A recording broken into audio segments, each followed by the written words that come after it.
सूर्यकोटिसमप्रभो निर्विघ्नं कुरु मे देव सर्वकार्येषु सर्वदा।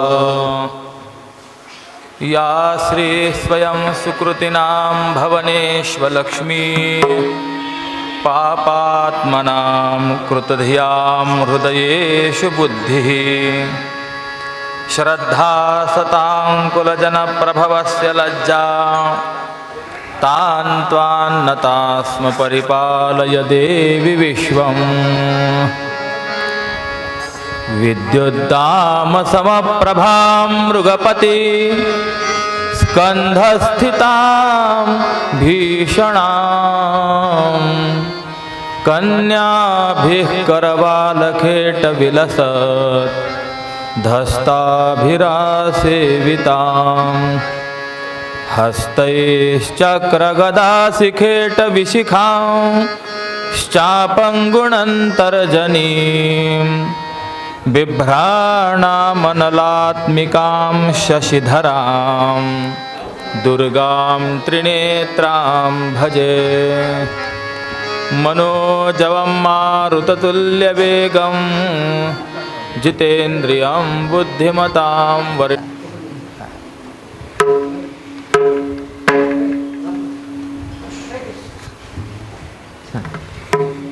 पूर्ण बघ.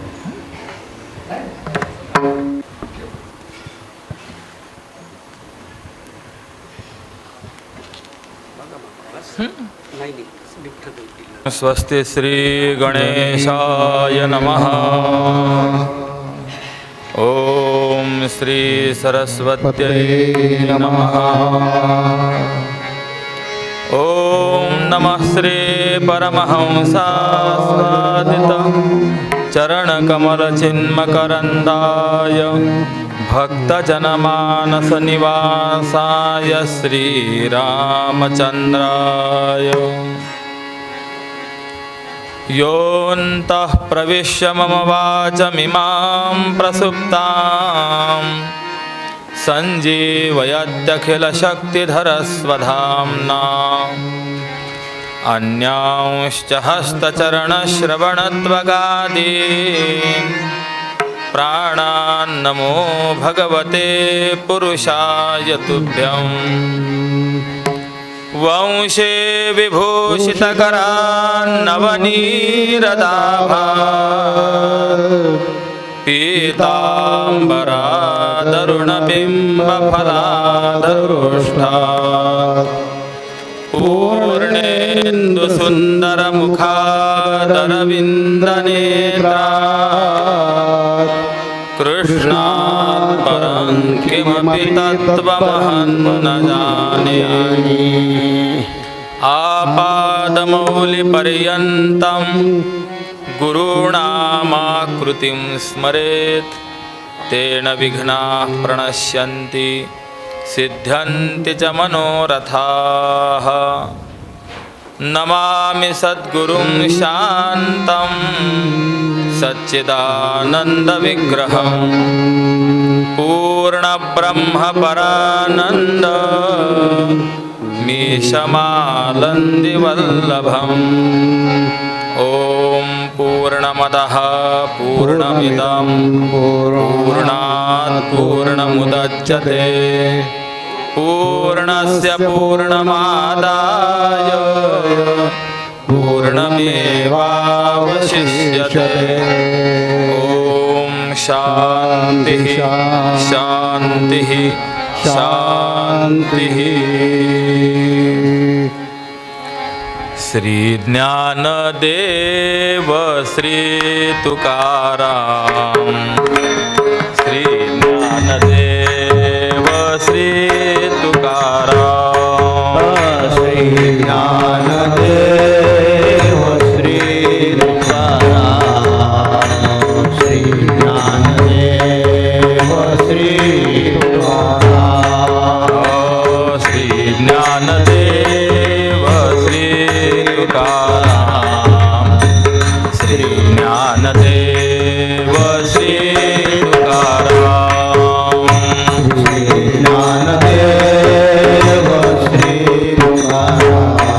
श्री ज्ञानदेव श्री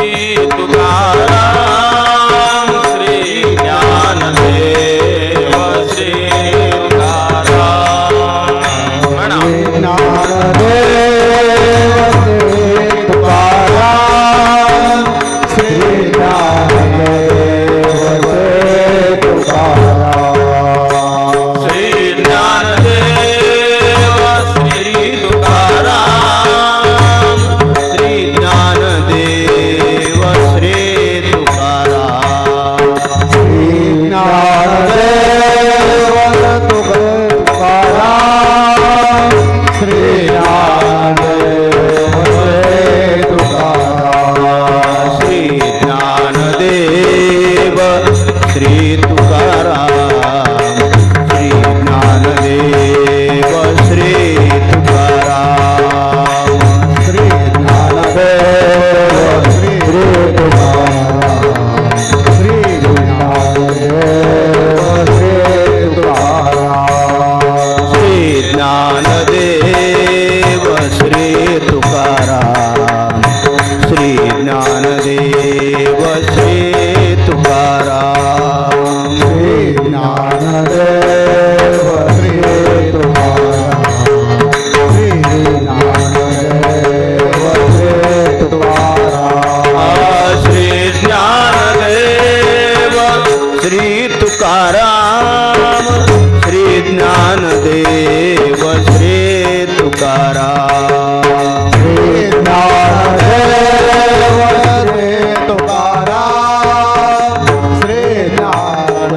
म्हणा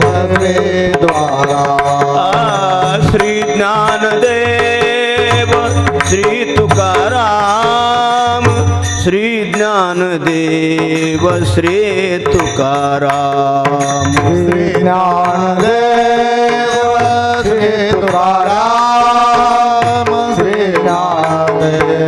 श्री तुकाराम श्री ज्ञानदेव श्री तुकाराम श्री ज्ञानदेव श्री तुकाराम श्री ज्ञानदेव श्री तुकाराम श्री ज्ञानदेव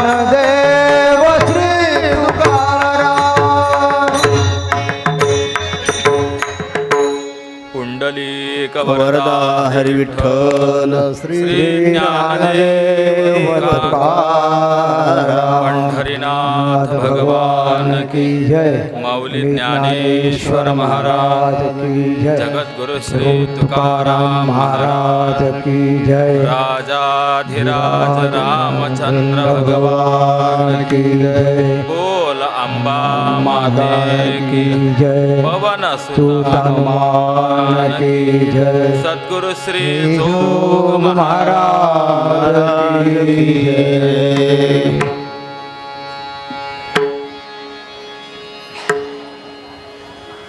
नमामि सद्गुरुं शान्तं सच्चिदानन्दविग्रहं पूर्णब्रह्मपरानंद मीशम कृपया शांतता राखा.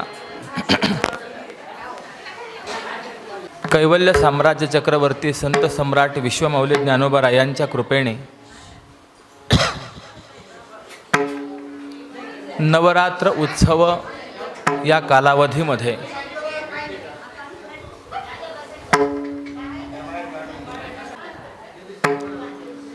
मारुतीरायांच्या प्रांगणात गुरुनाम गुरु स्वानंद सुख निवासी सद्गुरु श्री जोग महाराज या परंपरेचे आपण पाईक ग्रंथराज श्री ज्ञानेश्वरीचं भावार्थ दीपिकेचं यथामती चिंतन करण्याकरता आपण प्रवृत्त या ठिकाणी होत आहोत. यथामती शब्दाचा अर्थच असा आहे की आपल्या मतिशक्तीचं अतिक्रमण न करता जे आपल्याला या ठिकाणी व्यक्त करता येणार आहे, प्रतिपादित करता येणार आहे, तेवढं प्रतिपादन करण्याचा आपण प्रयत्न करणार आहोत. कारण ग्रंथराज ज्ञानेश्वरीकडे पाहत असताना अनेक संतांनी वेगवेगळी भूमिका व्यक्त केलेली आहे. पण जनाबाईंचा विचार केला तर जनाबाई या ज्ञानेश्वरीकडे पाहत असताना ज्ञानेश्वरी म्हणजे सामान्य आहे असं म्हणत नाहीत. ही एक प्रकारची गाठ आहे असं सांगतात. ग्रंथ आणि पुस्तक यामध्ये असलेलं हे फार महत्त्वाचं अंतर आहे. काही ग्रंथ असे असतात की त्या ग्रंथांचं अध्ययन केलं की अंतःकरणामध्ये अनेक संशयांच्या गाठी निर्माण होत असतात. या ग्रंथात असं सांगितलं, त्या ग्रंथात तसं सांगितलं, नेमकं काय संशयाची एक एक गाठ निर्माण होत असते. परंतु श्रीमद भागवत असेल, ग्रंथराज ज्ञानेश्वरी असेल, भावार्थ रामायण असेल, एकनाथी भागवत असेल, अशी काही ग्रंथ आहेत की या अंतःकरणातल्या गाठी उकलण्याचं काम करतात. पण त्यातही आपण जर विशेष विचार केला तर ग्रंथराज ज्ञानेश्वरीच्या संबंधामध्ये मात्र असा विचार आहे की गाठ उकलणारी ज्ञानेश्वरी, या ज्ञानेश्वरीमध्ये स्वतः एक गाठ आहे. आणि ती गाठ कोणती असेल तर जनाबाई सांगतात ती भाव आणि अक्षराची असलेली गाठ आहे. भाव अक्षराची गाठी गाठी भाव अक्षराची गाठी भाव अक्षराची गाठी भाव अक्षराची गाठी ब्रह्मज्ञानाने गोमटी ब्रह्मज्ञानाने गोमटी गोमटी गोमटी देह माय ज्ञानेश्वरी ज्ञानेश्वरी देह माय ज्ञानेश्वरी ब्रह्मज्ञानाने गोमटी ब्रह्मज्ञानाने गोमटी गोमटी देह माय ज्ञानेश्वरी ज्ञानेश्वरी देह माय ज्ञानेश्वरी.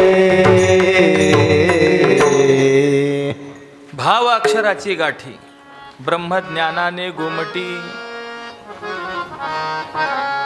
ज्ञानेश्वरीमध्ये अक्षराची गाठ आहे, भावाची गाठ आहे आणि भाव अक्षराची गाठ आहे. अशा तीन प्रकारच्या गाठी आपल्याला पाहायला मिळतील. गाठ देणं म्हणजे काय आहे? एक सामान्य नियम आहे, ज्या दोन गोष्टींचा एकमेकांशी संबंध नाही आहे अशा दोन गोष्टी दोन बाजूने एकत्र आणणे आणि त्या एकत्रित करणे, त्या एकत्रित करण्याकरता म्हणून जी प्रक्रिया केली जाते त्याला काय म्हटलं जातं? गाठ देणं. ती गाठ देणं आहे. माऊलींनी या ज्ञानेश्वरीमध्ये अक्षरांच्या गाठी बांधल्या आहेत. अनेक अक्षरं अशी आहेत की जी आपल्याला माहिती नाही आहेत आणि स्वतंत्र रीतीने त्या अक्षरांचा जर विचार केला तर वेगळा अर्थ निर्माण होतो. परंतु ते अक्षर एकत्र करून माऊलींनी मानवी जीवन उन्नत होण्याकरता काही विशिष्ट विचार व्यक्त केले. ही अक्षराची घातलेली गाठ आहे. नेहमी अक्षर हे काहीतरी अर्थाला घेऊनच येणार असतं. अक्षर आहे आणि त्याला अर्थ नाही आहे, त्याला भाव नाही आहे, असं एकही अक्षर आपल्याला पाहायला मिळणार नाही.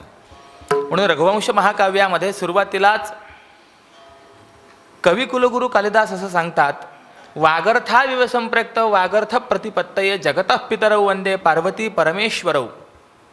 भगवान शंकर माता पार्वती ही दोघंही अभिन्न आहेत. कसे अभिन्न आहेत? तर ज्याप्रमाणे शब्द आणि अर्थ हे दोनही अभिन्न आहेत.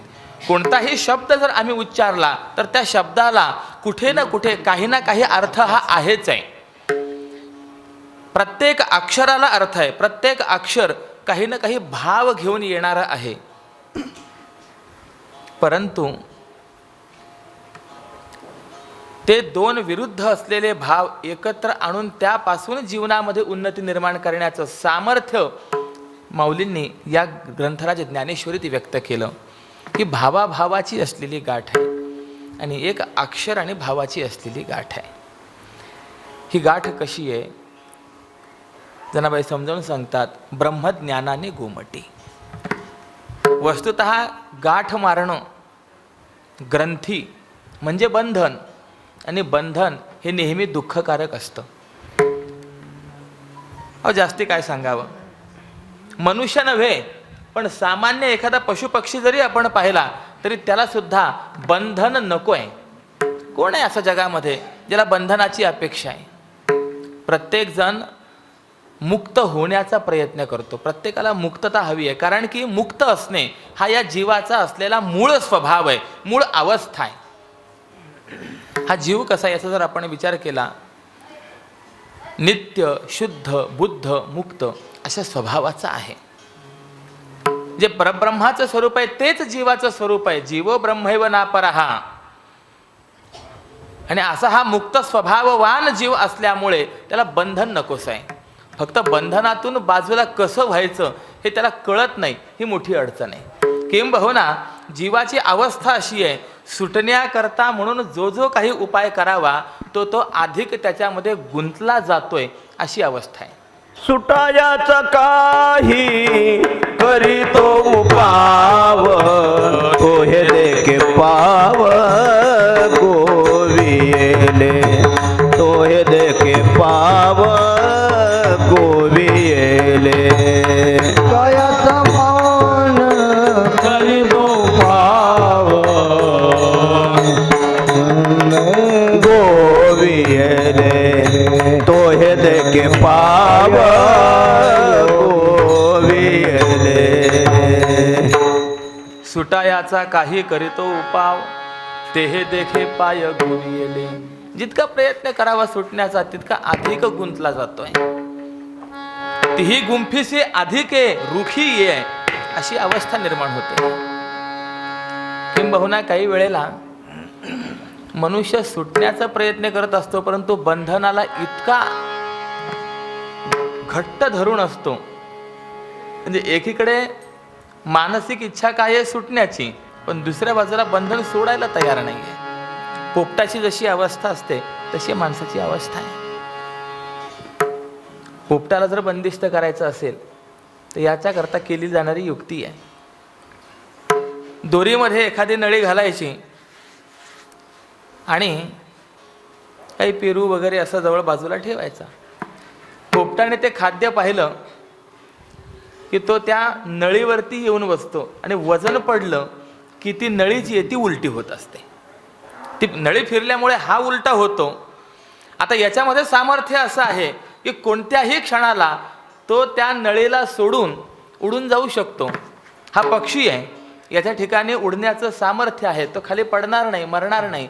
पण तो इतका घाबरलेला असतो की आता त्या पारध्याने येऊन त्याला अर्धा जरी तोडला तरी सुद्धा तो नळी सोडत नाही. सुटण्याची इच्छा आहे परंतु सोडण्याची तयारी नाही आहे. अशी काही गमतीशीर अवस्था, ही पोपटाची अवस्था नाही, ही माणसाची अवस्था आहे. थोडासा संसाराचा जर विचार केला, प्रत्येकजण म्हणतो काही संसारात खरं नाही हो, म्हटलं सोडून जा, पण सुटत नाही. भय वाटे परी न सुटे हा संसार, अशी अवस्था आहे. मला सांगायचं आहे की बंधन जे आहे हे नेहमी दुःखदायक आहे. प्रत्येकाला सुटावं वाटतं, सुटण्याचा मार्ग मिळेलच असं नाही. परंतु ज्ञानेश्वरी म्हणजे या भवबंधनातून सुटण्याचा मार्ग आहे. ही गाठ आहे, परंतु ब्रह्मज्ञानाने प्राप्त झालेली गाठ आहे, त्यामुळे चांगली गाठ आहे. ब्रह्मज्ञानाने गोमटी, गोमटी हा शब्द फार महत्त्वाचा आहे. विचारा तुम्ही वर्णन करतायत, ही जी भाव अक्षराची गाठी आहे, जी ब्रह्मज्ञानाने गोमटी आहे, अशी कोण आहे?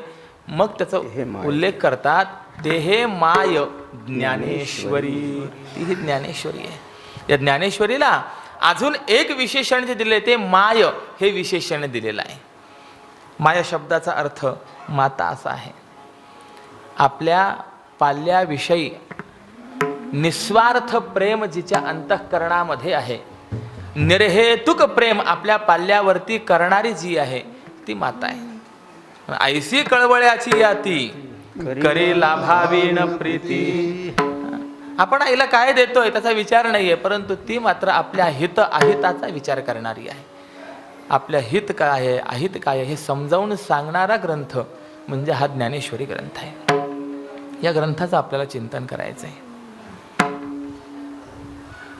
आपला विषय आहे ग्रंथराज श्री ज्ञानेश्वरीतील योगत्रयी, म्हणजे कर्मयोग, ज्ञानयोग आणि उपासना योग किंवा त्याला भक्तियोग असंही म्हणायचं आहे. पण ज्ञानेश्वरीतील योगत्रयी म्हणत असताना इतर शास्त्रांमध्ये ग्रंथ तर तसं नाही. इतर शास्त्रांमध्ये जो विचार आहे तोच ग्रंथराज ज्ञानेश्वरीमध्ये पण आहे. तत्व एकच आहे, सिद्धांत एकच आहे, फक्त सिद्धांत मांडण्याची पद्धती जी आहे तर ती वेगवेगळी असते. वेगवेगळ्या शब्दातून तो अभिव्यक्त होतो. किंबहुना आपल्याकडे अशी परंपरा आहे, ग्रंथराज ज्ञानेश्वरीचे 1000 पारायण शांती ब्रह्मश्री एकनाथ महाराजांनी केले आणि एकनाथी भागवत हा सद्ग्रंथ निर्माण झाला. या एकनाथी भागवताची 1000 पारायणं जगद्गुरु श्री तुकोबरायांनी केली आणि गाथा हा ग्रंथ निर्माण झाला. आणि यामुळे काही विभाग जर आपण पाहिला तर गाथा, भागवत आणि ज्ञानेश्वरी यामध्ये अगदी शब्दशः समानता आपल्याला पाहायला मिळेल. तर काही विभागामध्ये शब्द भिन्न आहेत परंतु भाव मात्र एक आहे, अशी अवस्था आपल्याला पाहायला मिळते. म्हणून एकनाथी भागवत असेल, गाथा असेल, ग्रंथराज ज्ञानेश्वरी असेल किंवा तत्संबंधित अन्य काही पुराण ग्रंथ असतील, शास्त्र ग्रंथ असतील, या सर्वांच्या माध्यमातून आपल्याला आम्ही कर्म कसं करावं, ज्ञानाचा विचार आमच्या जीवनामध्ये कसा असावा, आम्ही नवविधा भक्ती कशी करावी, हेच आपल्याला या नवरात्र कालावधीमध्ये हे जाणून घ्यायचं आहे. किंबहुना नाथ महाराजांनी भगवतीचं केलेलं जे वर्णन आहे, या वर्णनामध्ये नाथ महाराज समजावून सांगतात, हा नवरात्राचा असलेला कालावधी म्हणजे एक प्रकारचा नवविधा भक्तीचाच असलेला विचार आहे. नवविध भक्तीच्या करोनी नवरात्रा. रात्री शब्द वेगळा आहे आणि रात्र शब्द वेगळा आहे, लक्षात घ्या. रात्री ही दुःखदायक असते, ती भयानक असते. भागवतामध्ये एक श्लोक आलाय, रजन्येशा घोर रूपा घोर सत्व निषेविता. जी रजनी असते म्हणजे रात्री जी असते ही घोर असते, तिच्यामध्ये अनेक हिंस्रक श्वापद वगैरे किंवा ज्यांच्याविषयी आपल्या अंतःकरणामध्ये तिरस्कार, त्याज्य भावना असे सत्व त्या रात्रीमध्ये निवास करत असतात. परंतु रात्र म्हणजे आनंददायी असा विचार आहे.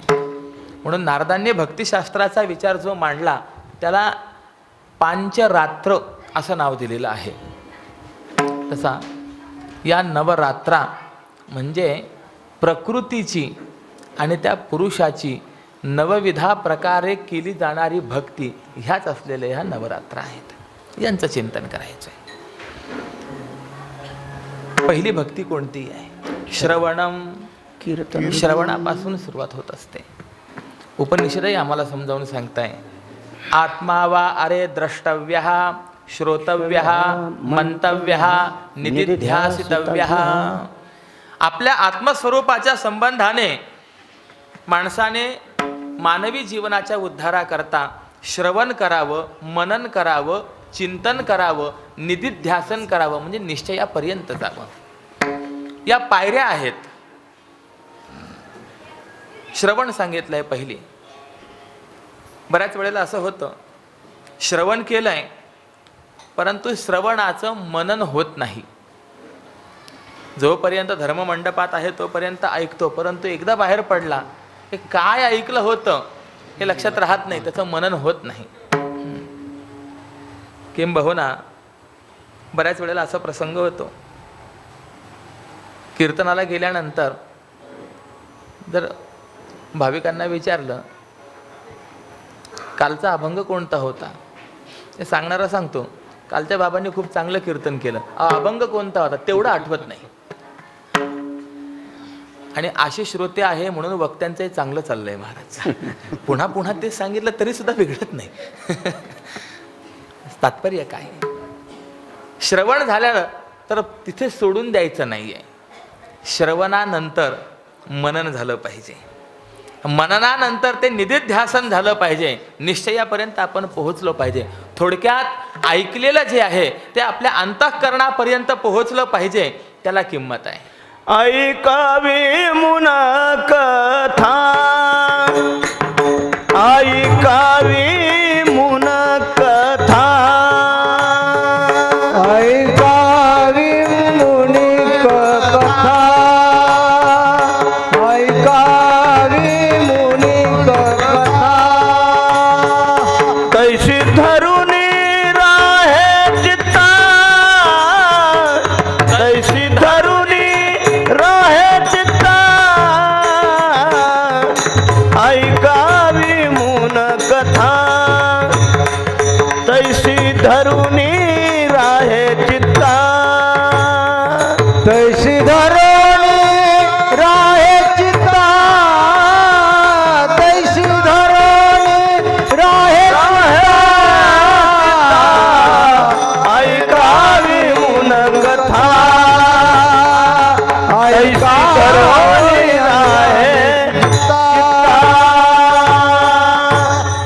ऐकावी मून कथा तैसी धरुनी राहे चित्ता.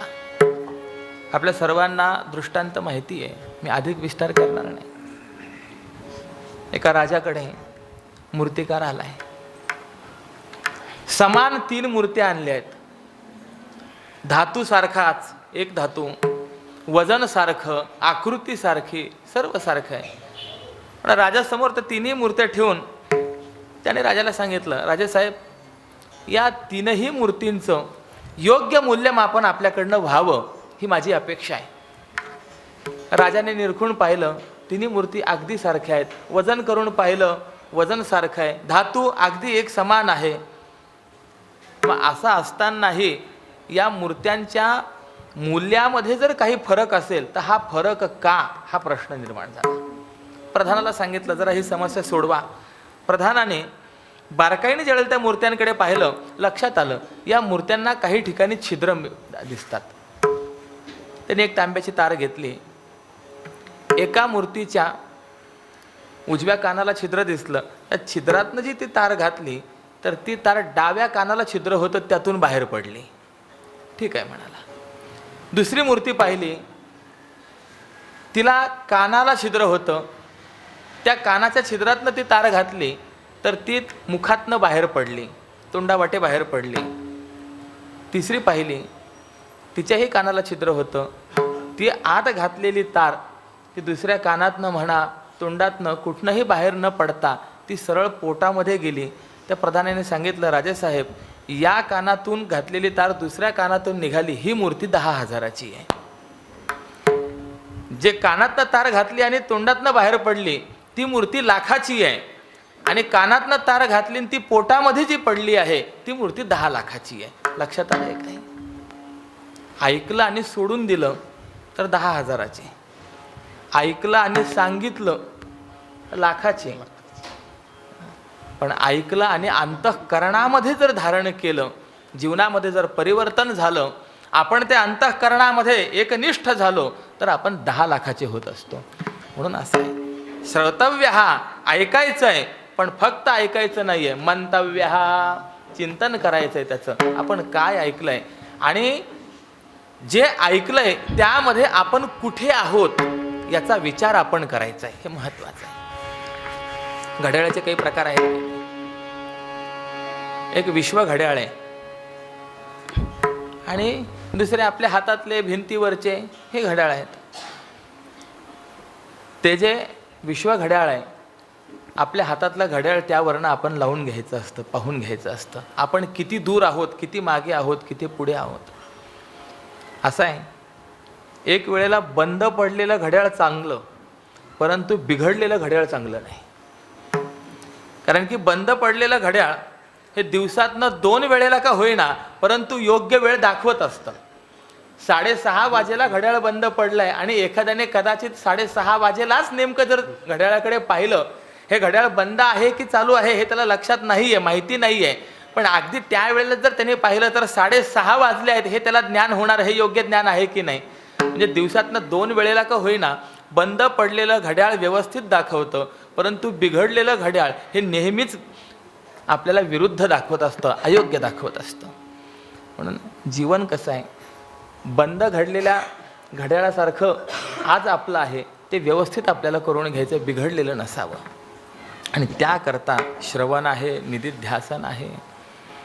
ठीक आहे महाराज, तुम्ही आम्हाला सांगतायत ऐकलं पाहिजे, आम्ही ऐकण्याकरता प्रवृत्त होत आहोत, परंतु काय ऐकावं हे आम्हाला कळालं पाहिजे, हे महत्त्वाचं आहे. लक्षात ठेवा, ऐकावं परंतु काहीही ऐकू नये, तर जे ऐकायचं आहे ते आत्मस्वरूपाच्या विषयीच ऐकावं. किंबहुना माऊली आम्हाला समजावून सांगते, तैसे हारपले आपण पै पावे, तैया संता ते पाहता घिवसावे, म्हणून वानावे ऐकावे तेची सदा. आपलं हरवलेलं आत्मस्वरूप जे आहे ते आपल्याला या संतांकडे पाहत असताना लक्षात येतं, प्राप्त होतं. त्यामुळे सदा सर्व काळ त्या संत चरित्राच्या संबंधाने, आत्मस्वरूपाच्या संबंधानेच बोलावं आणि ऐकावं. वानावे ऐकावे तेची सदा. जर कोणी सांगणारा असेल तर ऐकावं, कोणी ऐकणारा असेल तर सांगावं, तेच. काय ऐकावं हे महत्त्वाचं आहे. आणि याकरता देवर्षी नारदांनी आपल्या भक्तिसूत्रामध्ये एक सूत्र फार सुंदर दिलेलं आहे. नारद महर्षी सांगतात, स्त्री धन नास्तिक चरित्रम न श्रवणीयम. पहिले काय ऐकू नये हे सांगतात आणि त्याच्यानंतर काय ऐकावं हे आपल्याला लक्षात घ्यायचं आहे. 2 भाग असतात, एक निषेध्य साधन आहे आणि दुसरी विधेय साधन आहे. काय करू नये हेही सांगावं लागतं आणि काय करावं हेही सांगावं लागत असतं. काय वाईट गोष्ट असते, त्या वाईट गोष्टीचा खरा विचार करू नये, चिंतन करू नये, परंतु वाईट काय आहे आणि ते कसं असतं, त्याचे परिणाम कसे असतात हे लक्षात येण्याकरता बऱ्याच वेळेला वाईटसुद्धा सांगावं लागतं. म्हणून निषेध्य साधना ही पहिले सांगितलेली आहे की आयुष्यामध्ये ऐका, परंतु ते ऐकत असताना स्त्रीचरित्र ऐकू नका, धनचरित्र ऐकू नका, नास्तिक चरित्र ऐकू नका, वैरी चरित्र ऐकू नका. पण काही ठिकाणी वैरी चरित्राणी न श्रवणीयानी असाही विचार आलेला आहे. इथे शब्द दिलेला आहे तो म्हणजे चरित्र आहे. प्रश्न असा निर्माण होतो, चरित्र म्हणजे नेमकं काय? तर चरित्र या शब्दाचा एक सरळ अर्थ स्वभाव असा आहे.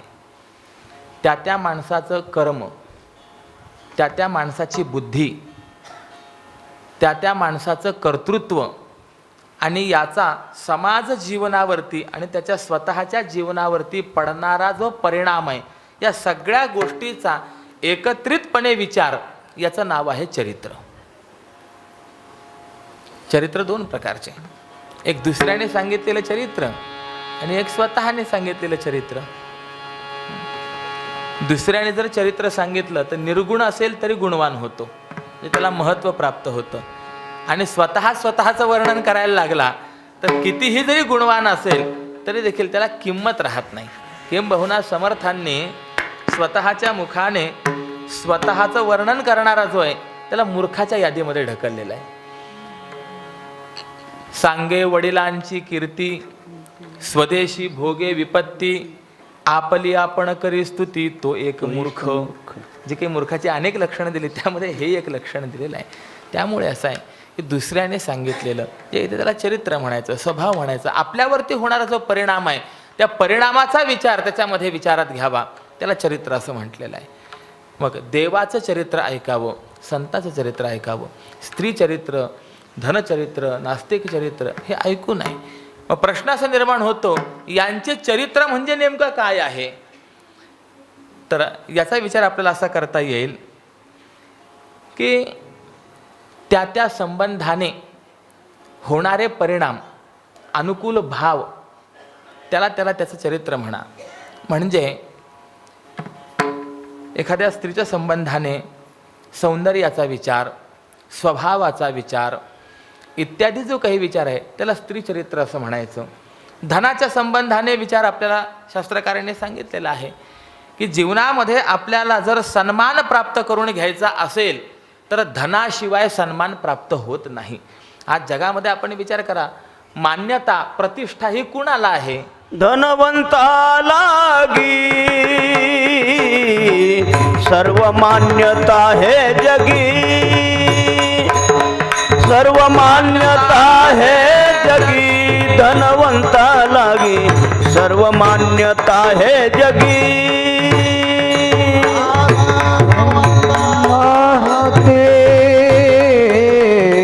सर्व मान्यता जगी, सर्व मान्यता है जगे, सर्व मान्यता जगे. धनवंता लागी सर्व मान्यता आहे जगी. जो धनवान आहे त्याला सगळेजण मान देत असतात. सुभाषितकारांनी सांगितलं, यस्यास्ति वित्तम स नरः कुलीनः.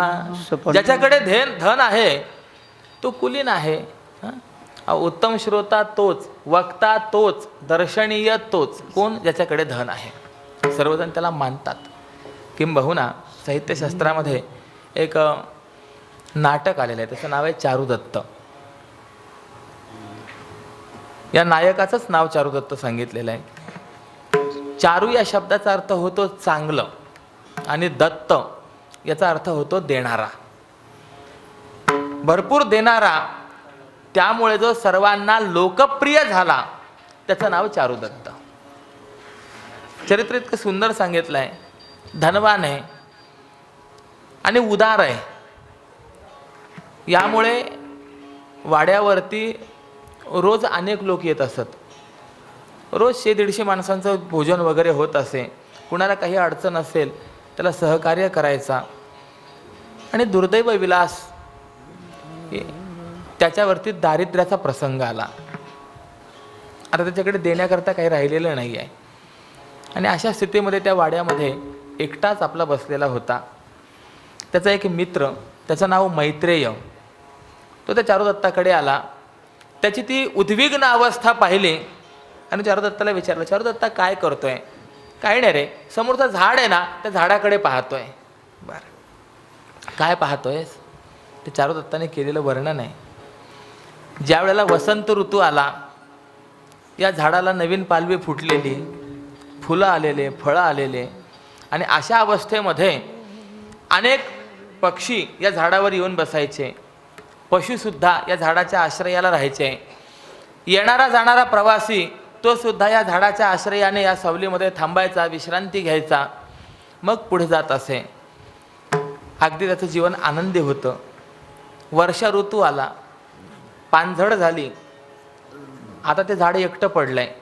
ते झाड आता बोलावतंय, कुणीतरी या माझ्याजवळ, थोडंसं मला माझ्याजवळ सोबत बसा, सहकार्य करा. तर कुणी त्याच्याजवळ जायला तयार नाही आहे. मैत्रेया, ही मी झाडाची गोष्ट सांगत नाही आहे, ही माझी स्वतःची गोष्ट सांगतो आहे. म्हणजे जोपर्यंत माझ्याकडे देण्याकरता काही होतं तोपर्यंत न बोलावताही येणारे होते. पण आज माझ्याकडे देण्याकरता काही राहिलेलं नाही आहे. आज बोलावूनसुद्धा कोणी यायला तयार नाही आहे.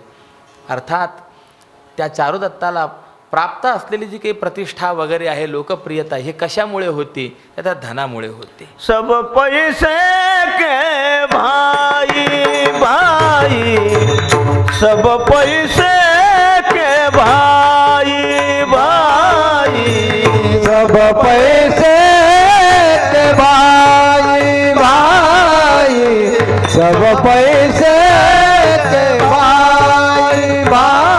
तिलका साथी नहीं कोई, दिल का साथी नहीं कोई, नहीं कोई, सब पैसे के भाई भाई, सब पैसे के भाई.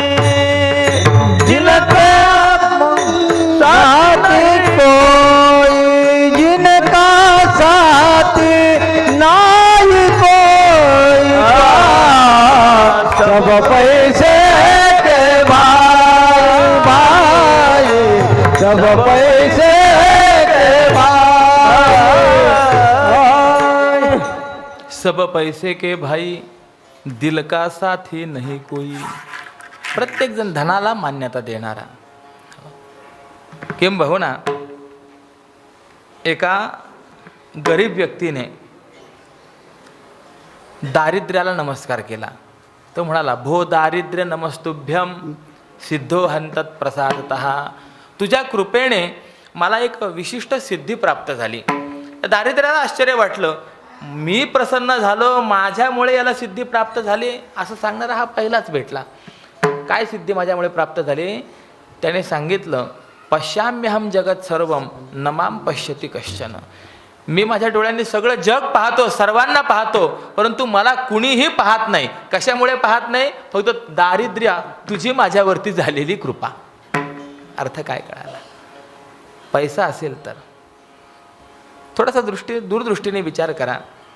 व्यवहार असो अथवा परमार्थ असो, उभय क्षेत्रामध्ये आवश्यकता कशाची आहे? धनाचीच आहे की नाही? आज एवढं सुंदर मंदिर आपलं जीर्णोद्धाराचं कार्य चाललेलं आहे, पण जीर्णोद्धाराला मुख्य अधिष्ठान कशाचं आहे? शेवटी धनाचंच अधिष्ठान आहे की नाही आहे? आज आपण हा सोहळा करतोय, यामध्ये चित्रीकरण चाललंय वगैरे, सर्व अधिष्ठान कशाचं आहे? शेवटी धनाचं आहे. म्हणून नाथ महाराज समजावून सांगतात, धन हे असावं किंबहुना धनाच्या निमित्ताने आपल्याकडे जणू काही धर्मच आलेला आहे. धनाचे निपांगे धर्मची आला असे निजांगे. धनाच्या निमित्ताने धर्मच आपल्याकडे आलेला आहे. धन जर प्राप्त झालं तरच आपल्याला सुख प्राप्त होईल, असा मनामध्ये विचार निर्माण होणं, याला म्हणायचं आहे धनचरित्र. आणि नास्तिक चरित्र, नास्तिक चरित्र म्हणजे काय आहे?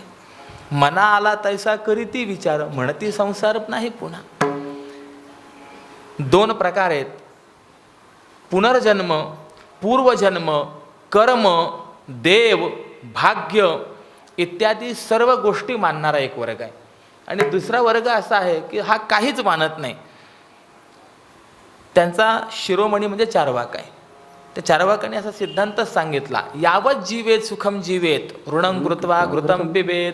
जोपर्यंत जगणार आहात ना तोपर्यंत सुखाने जगा, कर्ज काढून का होईना परंतु चांगलं माणसाने खावं म्हणे. पण त्याला प्रश्न विचारला, तुम्ही म्हणतायत आपल्याकडे आर्थिक परिस्थिती अनुकूल नसेल तर कर्ज काढून आपण चांगलं खावं, चैन करावी, चंगळ करावी, पण ते कर्ज फेडावं लागेल ना. त्याने सांगितलं आज देतो, उद्या देतो, आज देतो, उद्या देतो असं म्हणावं, मरेपर्यंत पुन्हा द्यायचं नाही. अहो म्हणलं या जन्मात नाही दिलं, पुढच्या जन्मात. तो पूर्वजन्म पुनर्जन्म मानणाराच नाही आहे. त्यामुळे त्याने उत्तर असं दिलं, भस्मीभूतस्य देहस्य पुनरागमनं कुतः. एकदा का देह भस्म झाला की पुन्हा कसलं येणं जाणं झालं म्हणे. गंमत आहे. लोक स्वर्गवासी वैकुंठवासी म्हणतात, परंतु खरंच कुठे गेला कुणाला माहिती. नरकवासी लिहित नाहीत, परंतु तो नाहीच असं थोडी म्हणता येणार आहे. अनेक बाबी आहेत. त्याने सांगितलं गेलं की पुन्हा येणं नाही आहे, त्यामुळे आहे तोपर्यंत सुखाने जगावं. काहीही माणसाने विधी निषेध धर्म अधर्म यांचा विचार करण्याची आवश्यकता नाही. नाथ महाराजांनी तर या संबंधामध्ये फार विस्ताराने विचार मांडलेला आहे. नाथ महाराजांनी त्यांचं मत इतकं सुंदर मांडलं आहे. आपण विवाह वगैरे करताना पत्रिका जुळवतो, शुभ मुहूर्त पाहतो, अशा अनेक बाबी विचारात घेऊन आपण सर्व कार्य करतो. पण असं असतानाही मंदिरात घंटा आणि संसारात तंटा हा चालूच आहे की नाही. चांगल्या मुहूर्तावरती केलं ना तरी सुद्धा, अगदी 36 गुण जुळले तरी सुद्धा आहेच की नाही. मला विचारायचं आहे, पशु पक्षी इत्यादिकांचा जर आपण विचार केला तर कुठे गुण मिलन आहे, कुठे पत्रिका जुळवली जाते, कुठे शुभमुहूर्तावरती विवाह वगैरे केला जातो, पण काही अडचणी आहेत का हे लक्षात ठेवा. मी हा पूर्वपक्ष मांडतोय, नाहीतर म्हणाल महाराजांनी असंच सांगितलं होतं. मी नास्तिकांचं म्हणणं काय आहे ते सांगतोय. नाथ महाराजांनी फार मोठी यादी दिली आपल्याला. आणि ज्या वेळेला मनुष्य यांच्या प्रभावामध्ये येतो, त्यांचं म्हणणं त्याला योग्य वाटतं, बरोबर आहे म्हणतात ते अगदी योग्य ते. आणि असं आहे ते ऐकताना चांगलं वाटतं, गोड वाटतं, म्हणून त्याचं नाव आहे चारवाक. चारुवाक येशाम, गोड वाणी ज्यांची आहे त्यांना चारवाक असं म्हणतात. हे असं ऐकलं की माणसाच्या अंतःकरणातली भगवंताविषयीची श्रद्धा जी आहे ती कमी होत असते. मनुष्य आपल्या हितापासून दूर होत असतो. याकरता त्या नास्तिकांचं सुद्धा चरित्र ऐकू नये असा विचार आहे. तार्किकाचा टाका संग, तार्किकाचा टाका संग, तार्किकाचा टाका संग,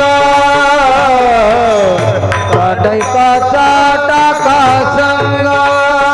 पांडुरंग स्मरा हो, पांडुरंग स्मरा हो, तार्किकाचा टाका संग, तार्किकाचा टाका संग. पांडुरंग स्मरा हो, पांडुरंग स्मरा हो, तार्किकाचा टाका संग, तार्किकाचा टाका संग. तार्किकाचा टाका संग पांडुरंग स्मरावो. नास्तिकांची संगतीही करू नये आणि त्यांच्याविषयी ऐकू नये, त्यांचं मत ऐकू नये. म्हणजे काय ऐकू नये याचा विचार आपण करून आलो. स्त्रीचरित्र ऐकू नये, धनचरित्र ऐकू नये, नास्तिक चरित्र ऐकू नये. महाराज ऐकू नये आपण असं सांगतात, पण का ऐकू नये हा महत्त्वाचा प्रश्न आहे की नाही. तर या प्रत्येकाच्या चरित्र श्रवणाने आपल्या अंतःकरणामध्ये वेगवेगळे विकार निर्माण होत असतात. स्त्री चरित्र श्रवणाने अंतःकरणामध्ये काम विकार निर्माण होतो. धनचरित्र श्रवणाने अंतःकरणामध्ये लोभ विकार निर्माण होतो. आणि नास्तिक अथवा वैरी चरित्र श्रवण केल्याने अंतःकरणामध्ये क्रोध नावाचा विकार निर्माण होत असतो. काम, क्रोध आणि लोभ हे 3 विकार निर्माण होण्याकरता हे चरित्र कारणीभूत ठरतात. म्हणून हे ऐकायचे नाही आहेत. म्हणलं हे 3 आमच्या जीवनामध्ये असले तर फरक काय पडेल. काय नाही, नरकाला जावं लागेल, बाकी दुसरं काही नाही. भगवंताने नरकाची 3 द्वारं सांगितली. त्रिविधम नरकस्येदम द्वारम नाशनमात्मनः कामः क्रोधस्तथा लोभः तस्माते तत्रयं त्यजेत. नरकाचे हे 3 दार आहेत, काम, क्रोध आणि लोभ.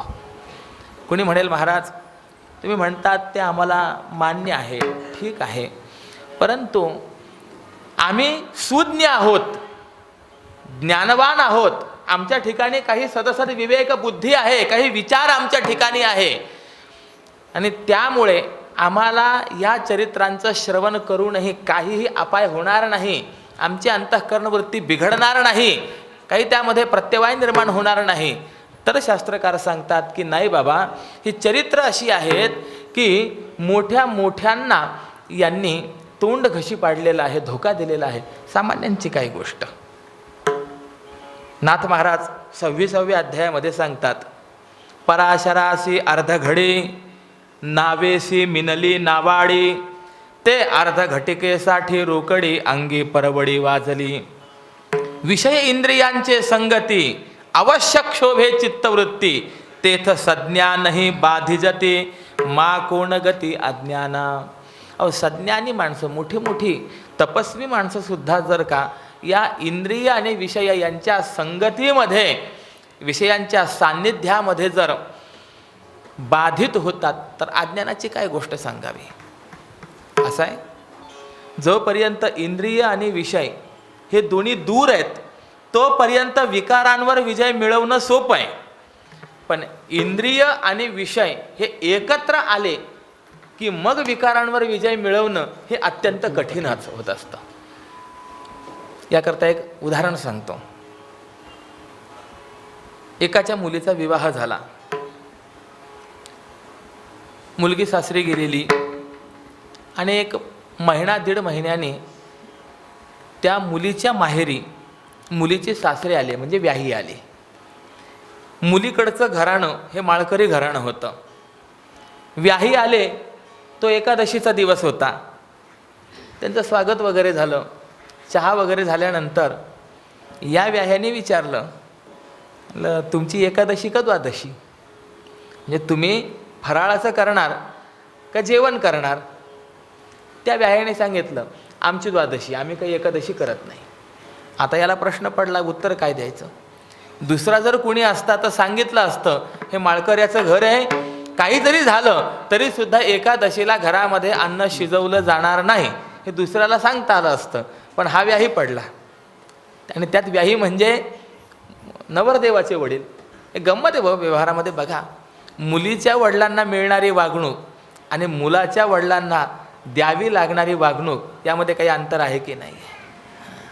नुकतंच लग्न झालेलं आहे, काय करावं. शेवटी घरामध्ये सांगितलं, एक काम करा, एकादशीचंही करा, द्वादशीचंही करा.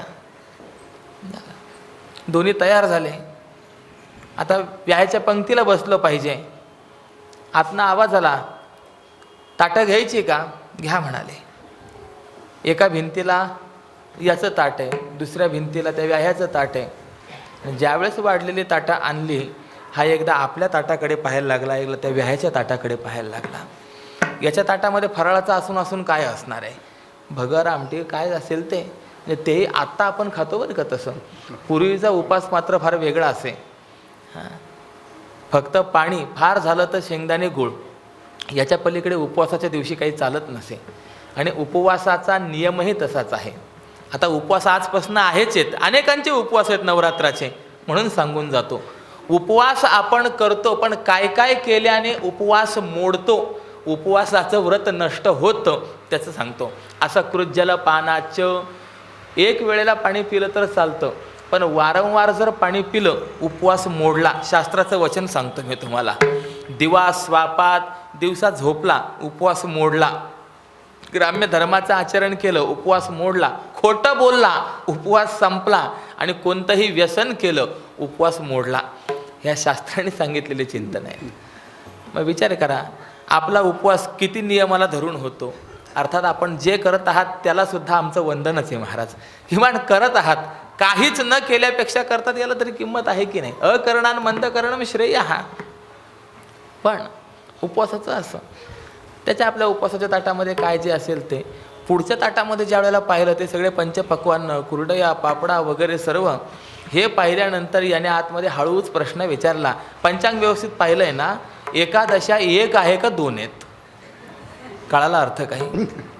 हां, एकादशी एक आहे का दोन आहे हे विचारावं का वाटलं त्याचं एकमेव कारण पुढचं दिसणारं ते ताट. तात्पर्य काय आहे?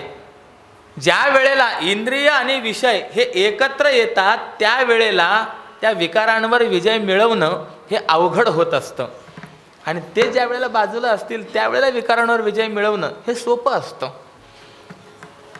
गंमत सांगतात, ते स्त्री चरित्र श्रवण का करायचं नाही? ऐकलं की ऐकल्यानंतर मग त्या स्त्री पदार्थाविषयी आपल्या अंतःकरणामध्ये अभिलाषा निर्माण होते.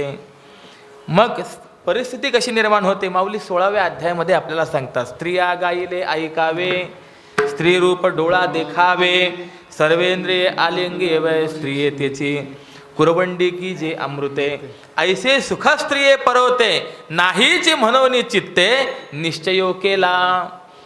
मग सर्व काही सुख जे आहे तर त्या संबंधानेच जाणवायला लागतं, आणि मग अशा स्थितीमध्ये अंतःकरणामध्ये कामविकार जो आहे हा निर्माण होतो. म्हणून उदाहरण जे दिलेलं आहे हे पराशरांचं दिलेलं आहे, व्यास नारायणांचे वडील. फक्त नदी पार करायची आहे, पण नदी पार करत असताना नावेमध्ये असलेली कन्या, अंतःकरणामध्ये विकार निर्माण झालेला आहे, अपेक्षा करतायत. बरं, तिचंही नाव काय आहे? तिला मत्स्यगंधा असं नाव आहे, की जिच्या शरीराला मासोळीचा वास आहे. मासोळीचा वास सुगंध का दुर्गंध हा मोठा प्रश्न आहे बरं. कारण की ज्याला जशी सवय असते, जसा संग असतो, तसा त्याच्या जीवनामध्ये परिणाम होत असतो. ज्याने कधीही मांसाहार केलेला नाही आहे असा व्यक्ती जर त्या ठिकाणावरनं जात असेल तर तो पटकन पुढे निघून जाईल, त्याला तो दुर्गंध सहन होणार नाही. परंतु जे आयुष्यभर तेच विकतायत त्यांना फुलांचा वासही सहन होत नाही. संगतीचा परिणाम कसा असतो असं सांगतात. काही अशा मासे विकणाऱ्या स्त्रिया बाजारामध्ये गेल्या, त्यांनी ते सर्व विक्री वगैरे झाली आणि परत येत होत्या, पण परत येत असताना रात्र झाली, उशीर झाला, तर त्यामुळे कुठेतरी मुक्काम करावा लागणार. कुठे मुक्काम करायचा? तर त्यांना एका माळ्याचं घर मिळालं, त्या ठिकाणी मुक्कामाला थांबल्या. आता याच्या घरामध्ये अनेक प्रकारची फुलं, सुगंध, त्यांना काही केल्या झोप येईना. शेवटी त्यांनी आपल्या पाट्या घेतल्या, आपल्या मुखावर टाकल्या, आणि ज्या वेळेला तो वास त्यांना आला त्यावेळेला त्यांना झोप लागली. अर्थ काय कळाला? हा संगतीचा परिणाम आहे, ही मत्स्यगंधा. परंतु असा असतानाही ज्या वेळेला विषय आणि इंद्रिय यांचा संयोग झाला त्यावेळेला या पराशरांच्याही अंतःकरण वृत्तीमध्ये विचलितपणा निर्माण झाला की नाही? व्यासांचा जन्म आहे पुढे. किंबहुना जैमिनी आणि व्यास यांचंही चरित्र जर आपण पाहिलं तर असंच आहे. मी मागे एकदा दृष्टांत हा सांगितला आहे, पुनरुक्तीचा दोष ओढवून सांगतो. व्यासनारायणांनी एक श्लोक लिहिला, मात्रा दुहित्रा स्वस्रावा नाविविक्ता सनो भवेत बलवान इंद्रियग्रामः विद्वांसम अपि कर्षति.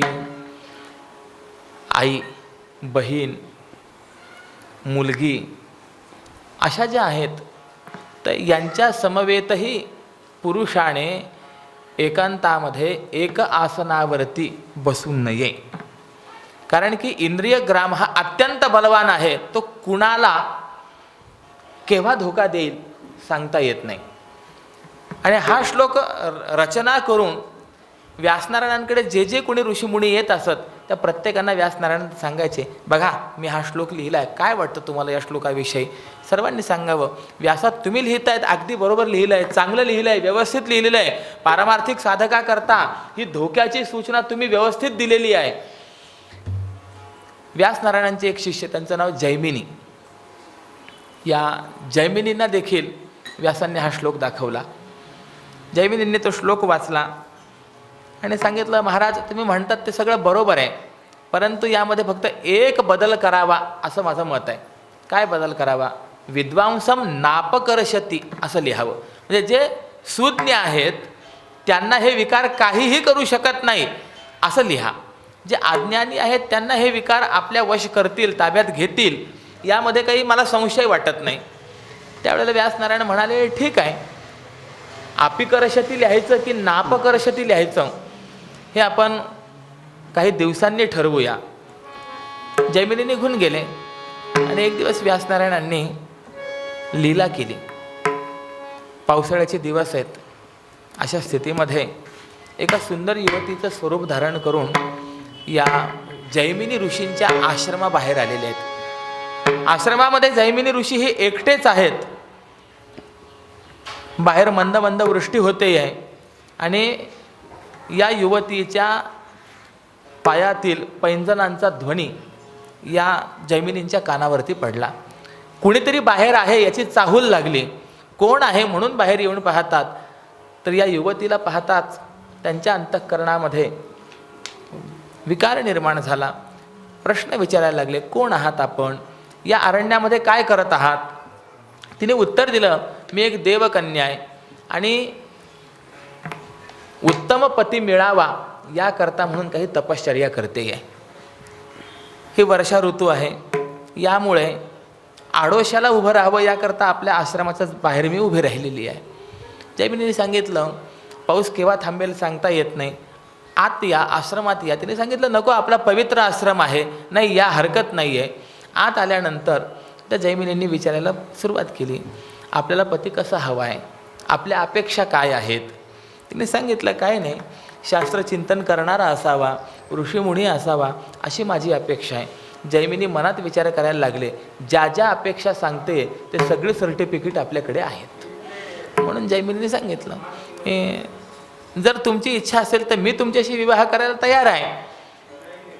त्याने सांगितलं की ठीक आहे, मी विवाह करेन, पण माझी एक दुसरी अट आहे. काय अट आहे? की जो माझ्याशी विवाह करेल त्याने एकतर मंदिराला म्हणा किंवा यज्ञमंडपाला मला पाठीवर घेऊन, बैलासारखे त्यांनी ओणवं व्हावं, मला पाठीवर घेऊन 3 प्रदक्षिणा कराव्यात. असं जो कोणी करेल त्याच्याशी मी विवाह करणार आहे. जैमिनी म्हणाले, एवढंच ना, आश्रमात कोणीच नाही आहे, मीच आहे, काही हरकत नाही आहे. लगेच ते बैलासारखे ओणवे झाले, पाठीवर घेतलं आणि प्रदक्षिणा केल्या. 2 प्रदक्षिणा झाल्या. 3ऱ्या प्रदक्षिणेला थोडंसं ओझं जास्ती जाणवायला लागलं आणि मानेजवळ असं काहीतरी गुळगुळीत वाटायला लागलं. म्हणून जे वर मुख करून पाहिलं तर सुंदर युवतीच्या जागी एक पुरुष दिसायला लागला. वेणीच्या जागी दाढी मिशी दिसायला लागली. एकदम पटकन खाली उतरवलं. पाहतात तर व्यासनारायणे हात जोडले. काय चाललंय व्यास आहे? व्यासांनी प्रश्न एकच विचारला, विद्वांसम नापकर्षती लिहावं का विद्वांसम आपिकर्षती एवढं लिहावं? महाराज क्षमा करा, तुम्ही म्हणता तेच बरोबर आहे, विद्वांसम आपिकर्षती. मला सांगण्याचं तात्पर्य आहे, यांचं चरित्र आम्ही का श्रवण करायचं नाही? आपण प्रश्न उपस्थित केला होता, आम्ही तर विवेकी आहोत, आमच्यावरती संत वाङ्मयाचे संस्कार आहेत, शास्त्राचे संस्कार आहेत. मग असा असताना आम्ही जर हे स्त्री चरित्र श्रवण केलं तर काय परिणाम घडेल? आम्हाला सुद्धा ते ओढणारे आहेत. म्हणून नारद महर्षी कटाक्षाने सांगतात, न श्रवणीयम, ऐकायचं नाहीये त्या संदर्भामध्ये. किंबहुना नारदांनी एवढा जो कटाक्ष सांगितला ना, त्याचं महत्त्वाचं कारण आहे की नारदांच्या जीवनामध्ये या विकारामुळे, या विषयामुळे फार मोठा धोका बसलेला आहे. आपण नेहमी प्रमाण म्हणतो, नारद चुकला चाळा भजनाचा, आहे की नाही? इंद्रा पडली भगे, चंद्र झाला काळा. नारद चुकला चाळा भजनाचा. पण एक वेळेला नाही हो, 2-3 चिंतन आहे, 2-3 चरित्र आहे नारदांची, की नारदांना कसा धोका सहन करावा लागला, धक्का बसला नारदांना. रामचरित मानसामध्ये असा विचार आलेला आहे, नारद महर्षी यांनी तपश्चर्या केली. यांच्या तपामध्ये विघ्न निर्माण करण्याकरता इंद्राने अप्सरांना प्रत्यक्षात कामदेवाला पाठवले, जा नारदांच्या तपश्चर्येमध्ये विघ्न निर्माण करा. पुष्कळ प्रयत्न केले परंतु उपयोग झाला नाही आणि शेवटी त्या कामदेवाने हात जोडून नारदांची स्तुती केली. नारदा, खरंच धैर्यवान आहात तुम्ही, की मी सर्व प्रकारचे माझे शस्त्रास्त्र वापरूनही तुमच्या अंतःकरण वृत्तीवरती यात किंचितही परिणाम झाला नाही. तुम्ही मला जिंकलत, धन्य आहात. कामदेवाने नारदांची स्तुती केली, निघून गेले. आता नारदांच्या ठिकाणी अभिमान निर्माण झाला, चला कामाला जिंकणारा मी एक. कारण की कामाजी कोतवाल असा आहे की त्याने अनेकांना आतापर्यंत नागवलेलं आहे. कामाजी कोतवाल याने नागविले बहुताशी, कामाजी कोतवाल याने नागविले बहुताशी. हरिहराची आबरू घेता भय नाही त्याशी, हरिहराची घेता भय नाही त्याची. जमदग्नी दुर्वास नाडिले महा ऋषी, जमदग्नी ते महाऋषी. क्रोधाजी फौजदार तोही मिळाला त्याशी, क्रोधाची मिळाला त्याची. द्वार मायबाप द्वार महार मी काया पुरीचा, द्वार मायबाप द्वार महार मी काया पुरीचा. द्वार मायबाप द्वार मी काया पुरीचा, द्वार मायबाप द्वार मी काया पुरीचा. कामाजी कोतवाल अभिमान निर्माण झाला कोणाच्या अंतःकरणामध्ये? नारदांच्या अंतःकरणात. तिथनं उठले, भगवान शंकरांकडे गेले. भगवान शंकरांना सांगितलं, देवा कामावरती विजय मिळवणारे एक तुम्ही आणि जगामधला दुसरा मी. एडका मदन केवळ तो पंचानन. धडक मारिली नारदा, धडक मारले नारदा, केला रावणाचा चेंदा, केला रावणाचा चेंदा. दुर्योधना मारिली गदा घेतला प्राण, तो केवळ पंचानन येडका मदन, तो केवळ पंचानन येडका मदन, तो पंचानन येडका मदन, तो केवळ पंचानन येडका मदन. एडका मदन तो आज नारद सांगतात तुमच्या नंतर दुसरा नंबर माझाच. भगवान शंकर यांनी सांगितलं, वा नारदा चांगलं झालं हो, पण एक तुम्हाला सूचना द्यावी वाटते. काय? जर कधी ब्रह्मदेवाकडे गेलात तर त्यांना हे सांगू नका. नारदांना असं वाटलं की आपली ही प्रतिष्ठा भगवान शंकरांना सहन होत नाहीये. आपलं हे नाव होईल कामविजयी म्हणून भगवान शंकर म्हणतात कुणाला सांगू नका, आपली प्रसिद्धी होऊ नये. म्हणून तिथनं जे उठले ते ब्रह्मदेवाकडे गेले. ब्रह्मदेवांना सांगितलं असं असं झालं. ब्रह्मदेवाने सांगितलं, अरे वा नारदा, फार छान, तू माझा पुत्र असल्याचा मला सार्थ अभिमान वाटतो. पण तुला एक सूचना आहे, जर कधी भगवान महाविष्णूंकडे गेलास ना तर भगवान महाविष्णूंना हे सांगू नको बरं. नारदांना असं वाटलं, बघा यांच्याही मनामध्ये असंच आहे की आपल्याला कामावर विजय मिळवता आला नाही, नारदांनी मिळवला, परंतु हे कुणाला कळू नये याकरता म्हणतायत. तिथनं उठले ते वैकुंठात गेले. देवाला सांगितलं, देवा असं असं केलं. भगवान महाविष्णू म्हणाले, अहो नारदा, तुमचं नाव घेतलं तर माया ही दासी होते, तर तुम्ही कामावर विजय मिळवला, काय नवल, खरंच धन्य आहात तुम्ही. हे ऐकल्यानंतर नारदांना इतका अभिमान वाढला. नारद म्हणाले, बघा भगवंताच्या अंतःकरणात आपल्याविषयी किती चांगली भावना आहे, आणि हे सगळे म्हणत होते यांना सांगू नका, त्यांना सांगू नका. अभिमान अजून वाढला. परमात्मा श्रीहरी असा आहे, तो स्वतः भक्ताचा अभिमानी आहे, पण भक्ताच्या ठिकाणचा अभिमान मात्र त्याला सहन होत नाही. तिळभरी जरी होय अभिमान, मेरू तो समान भारदेवा. भगवंतांनी ठरवलं यांचा अभिमान घालवायचा. तिथनं जे नारद निघालेत, आता फिरत असताना त्यांना एक सुंदर नगर दिसलं. आता नेहमी फिरणारा माणूस, पण हे नगर कधीही पाहिलेलं नव्हतं. विचार करायला लागले, मी त्रैलोक्यामध्ये फिरणारा पण कधी पाहिलं नाही, आज वेगळंच दिसतंय. म्हणून त्या नगराच्या दिशेने गेले. जवळ जाऊन पाहिलं तर ती नगरी शृंगारलेली होती, सजलेली नगरी आहे. आता विचार करतायत नगरी चांगली आहे, शृंगारलेली आहे. का शृंगारली आहे? एकाला विचारलं, त्याने सांगितलं, अहो आमच्या राजकन्येचा स्वयंवर आहे आणि त्याकरता म्हणून ही शृंगारलेली आहे. हो, राजा कोण तुमचा? त्याचं नाव शीलनिधी. राजकन्या तिचं नाव विश्वमोहिनी. नाव बघा किती सुंदर आहेत. नारद महर्षी जे निघाले ते तडक राजाकडे गेले. राजाने त्यांचं स्वागत केलं. नारदा या. अहो कधी बोलावून न जाणारे तुम्ही आज न बोलावताही आले. किती धन्य आहोत आम्ही, भाग्य आहे आमचं.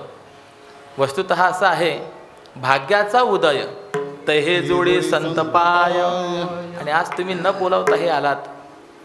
नारदांचं स्वागत केलं आणि तो राजा बोलायला लागला, नारदा काही जरी झालं तरी मी एक बाप आहे. त्यामुळे मुलीच्या विषयी अंतःकरणामध्ये चिंता असते. मुलीला स्थळ कसं मिळेल याविषयी अंतःकरणामध्ये थोडीशी चिंता आहे. जरा भविष्य वगैरे काही सांगाल काय?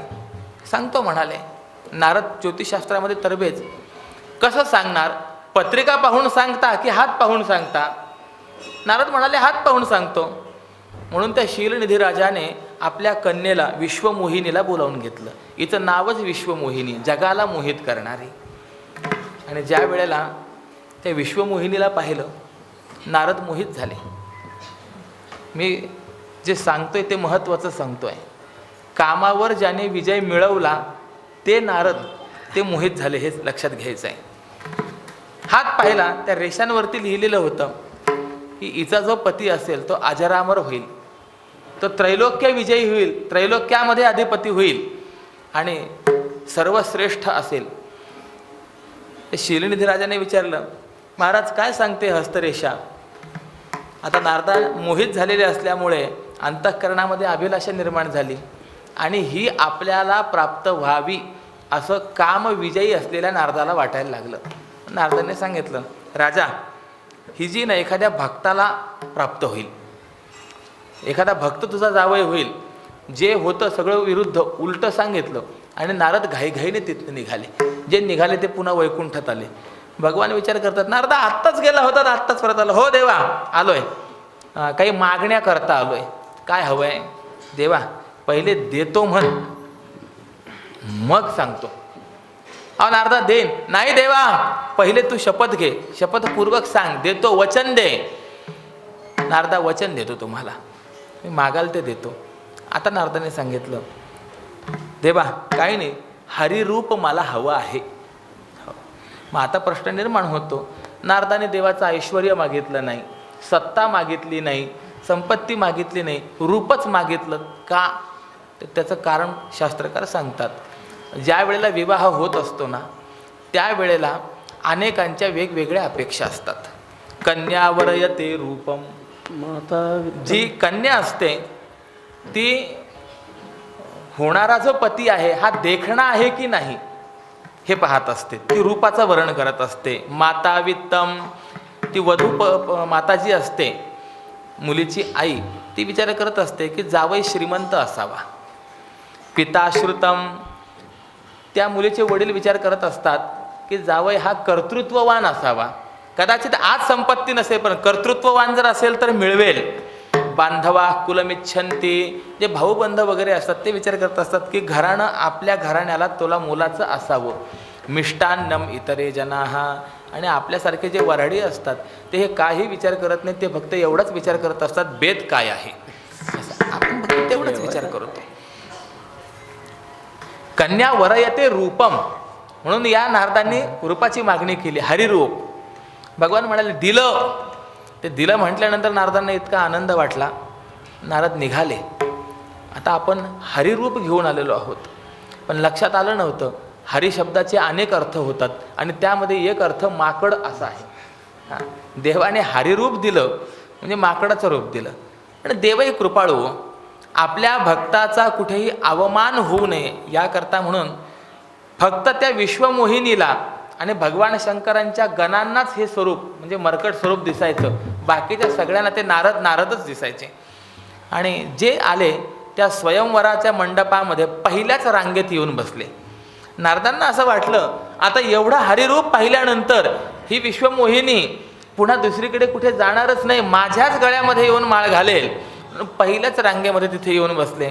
परंतु त्या विश्वमोहिनीने हे स्वरूप पाहिल्याबरोबर ती रांगच सोडून दिली, दुसऱ्या रांगेमध्ये गेली, फिरायला लागले. नारद पुन्हा पुन्हा तिच्यासमोर जायला लागले की हिनं माझ्याकडे पाहावं आणि माझ्या गळ्यामध्ये माळ घालावी, परंतु उपयोग होईना.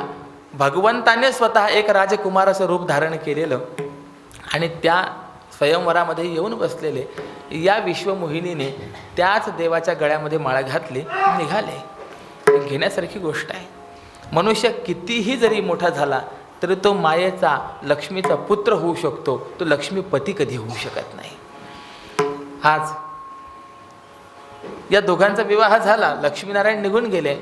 नारदांना मात्र खूप वाईट वाटलं की एवढं सर्व मी प्रयत्न केला, उपयोग झाला नाही. असं का झालं तर आजूबाजूला पाहतात ते भगवान शंकरांचे 2 गण जे स्वयंवराला आलेले होते ते एकमेकांकडे पाहून आणि या नारदांकडे पाहून हसत होते. त्यांना ते सर्व भेद लक्षात आलेला होता, कळालेला होता.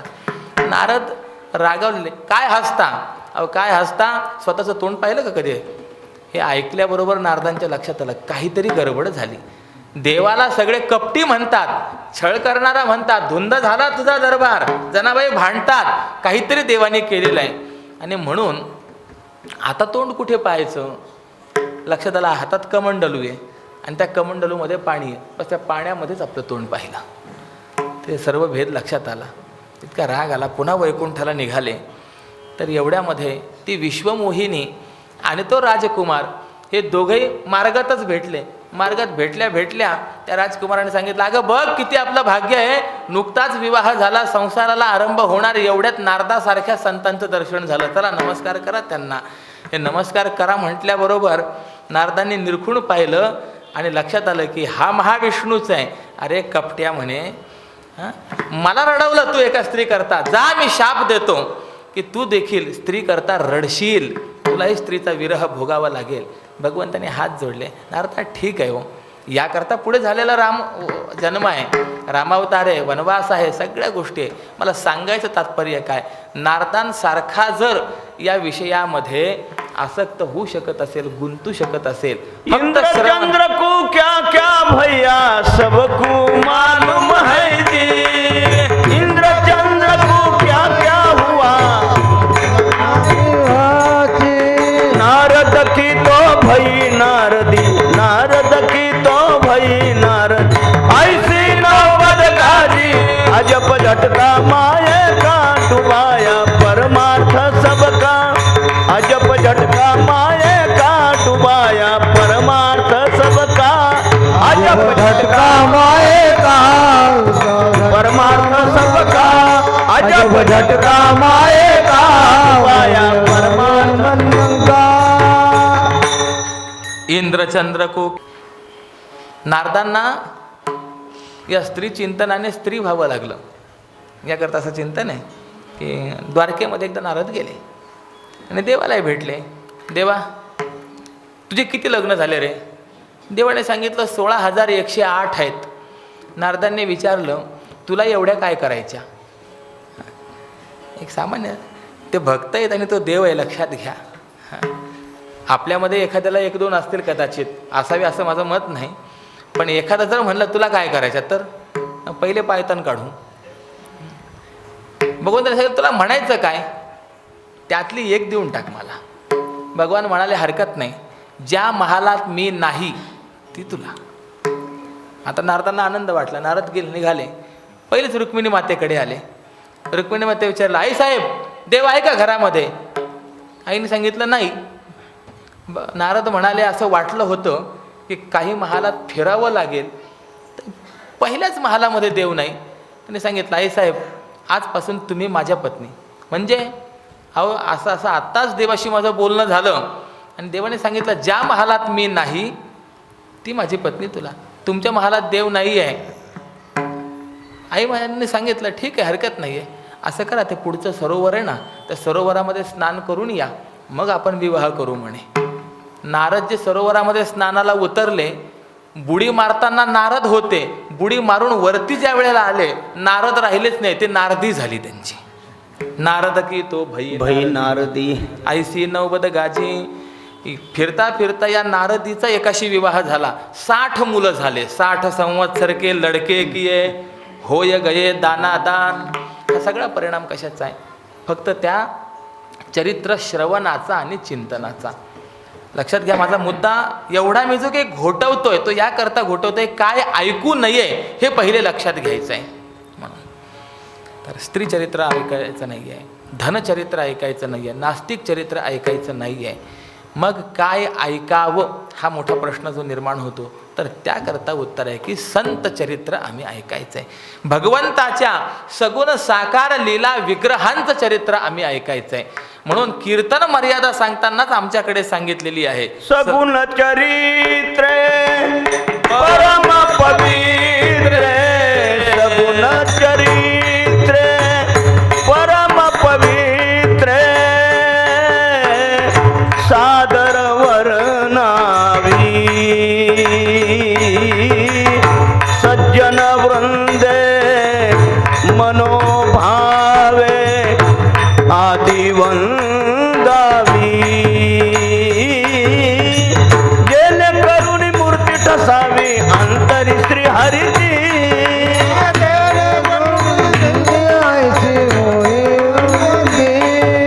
जेणे करुणी मूर्ती ठसावी अंतरी श्री हरिची,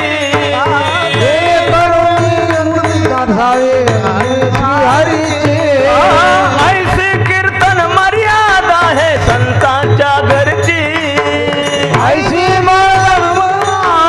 संतांच्या घरचे जैन करोनी मूर्ती ठसावी अंतरी श्री हरिची, ऐसे कीर्तन मर्यादा है संतांच्या घरची.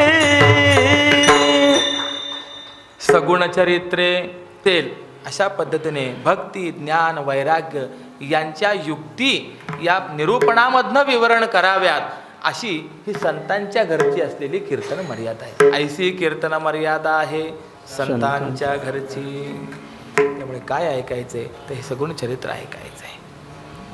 आणि ते सगुण चरित्र आपल्याला या ज्ञानेश्वरीच्या भावचिंतनाच्या माध्यमातून आपण श्रवण करणार आहोत. ज्ञानेश्वरी आहे ही. ज्ञानेश्वरी कुणाची म्हटलं? ज्ञानेश्वरांची. मग ही माऊली कोण हा प्रश्न उपस्थित होतो. आपण कोणतीही ज्ञानेश्वरी घ्या, आता त्याच्यामध्ये हा खरा विचाराचा विषय आहे. साखरे सांप्रदायिक, अमुक सांप्रदायिक, अमुक प्रासादिक हे गट कशी पडतात देव जाणे. संप्रदाय एकच नाव. त्यांच्या परंपरेमध्ये जशा पद्धतीने ती म्हटली जात असेल किंवा जो अर्थ लावून घेतला जात असेल ते परंपरा असं म्हणायला हरकत नाही आहे. कोणतीही आपण ज्ञानेश्वरी घेतली, मामासाहेबांनी केलेली असो, साखरे महाराजांची असो, राजवाड्यांची असो, ज्ञानेश्वरी पुढे सांगितले. पण ज्ञानेश्वरीच्या अगोदर प्रास्ताविक म्हणून माऊलींचं चरित्र सांगितलं आहे की नाही, माऊली कशी आहेत, कोण आहेत हे सांगितलेलं आहे. मग त्या नियमाला अनुसरून जर आपल्याला ज्ञानेश्वरीतील कर्मयोग, भक्तियोग, उपासना योग, ज्ञानयोग पाहायचं असेल तर थोडेसे माऊली पहिले बघितले पाहिजेत. थोडक्यात आपल्याकडे सांप्रदायिक संत आहेत. संतांमध्ये 2 प्रकार सांगितले. एक साधन सिद्ध संत आणि एक आजान सिद्ध संत, असे 2 प्रकार आहेत. जन्माला यावं, साधना करावी आणि मग संत व्हावं, संत पदवीला प्राप्त व्हावं, याला साधन सिद्ध संत असं म्हणतात. आणि अवताराला येत असताना त्या अवस्थेतच अवतरित होणं याला अजान सिद्ध संत असं म्हटलं गेलेलं आहे. जी सांप्रदायिक मंडळी आहे, संत मांदियाळी आहे, तर ही सगळी संत मांदियाळी ही अजान सिद्ध संत आहेत, ही साधन सिद्ध संत नाही आहेत. साधन सिद्ध संत मनुष्य कसा होतो या संबंधामध्ये वेदांतांनी फार सुंदर विचार मांडलेला आहे. जगामध्ये जेवढे काही पदार्थ आहेत, या प्रत्येक पदार्थामध्ये चैतन्याच्या काही कलांचा विकास आहे, काही अंश आहेत. आपण झाडं वगैरे जर पाहिली तर यामध्ये चैतन्याच्या एक अंशाचा विकास आहे. त्यामुळे त्यांच्यामध्ये वाढ आहे आणि सुखदुःख आहेत, पण त्यांच्यामध्ये जाणं येणं किंवा प्रतिकार करणं हे नाही आहे. झाडाला जर आपण तोडलं, दुःख आहे की नाही झाडाला? आहे, परंतु प्रतिकार करता येतो?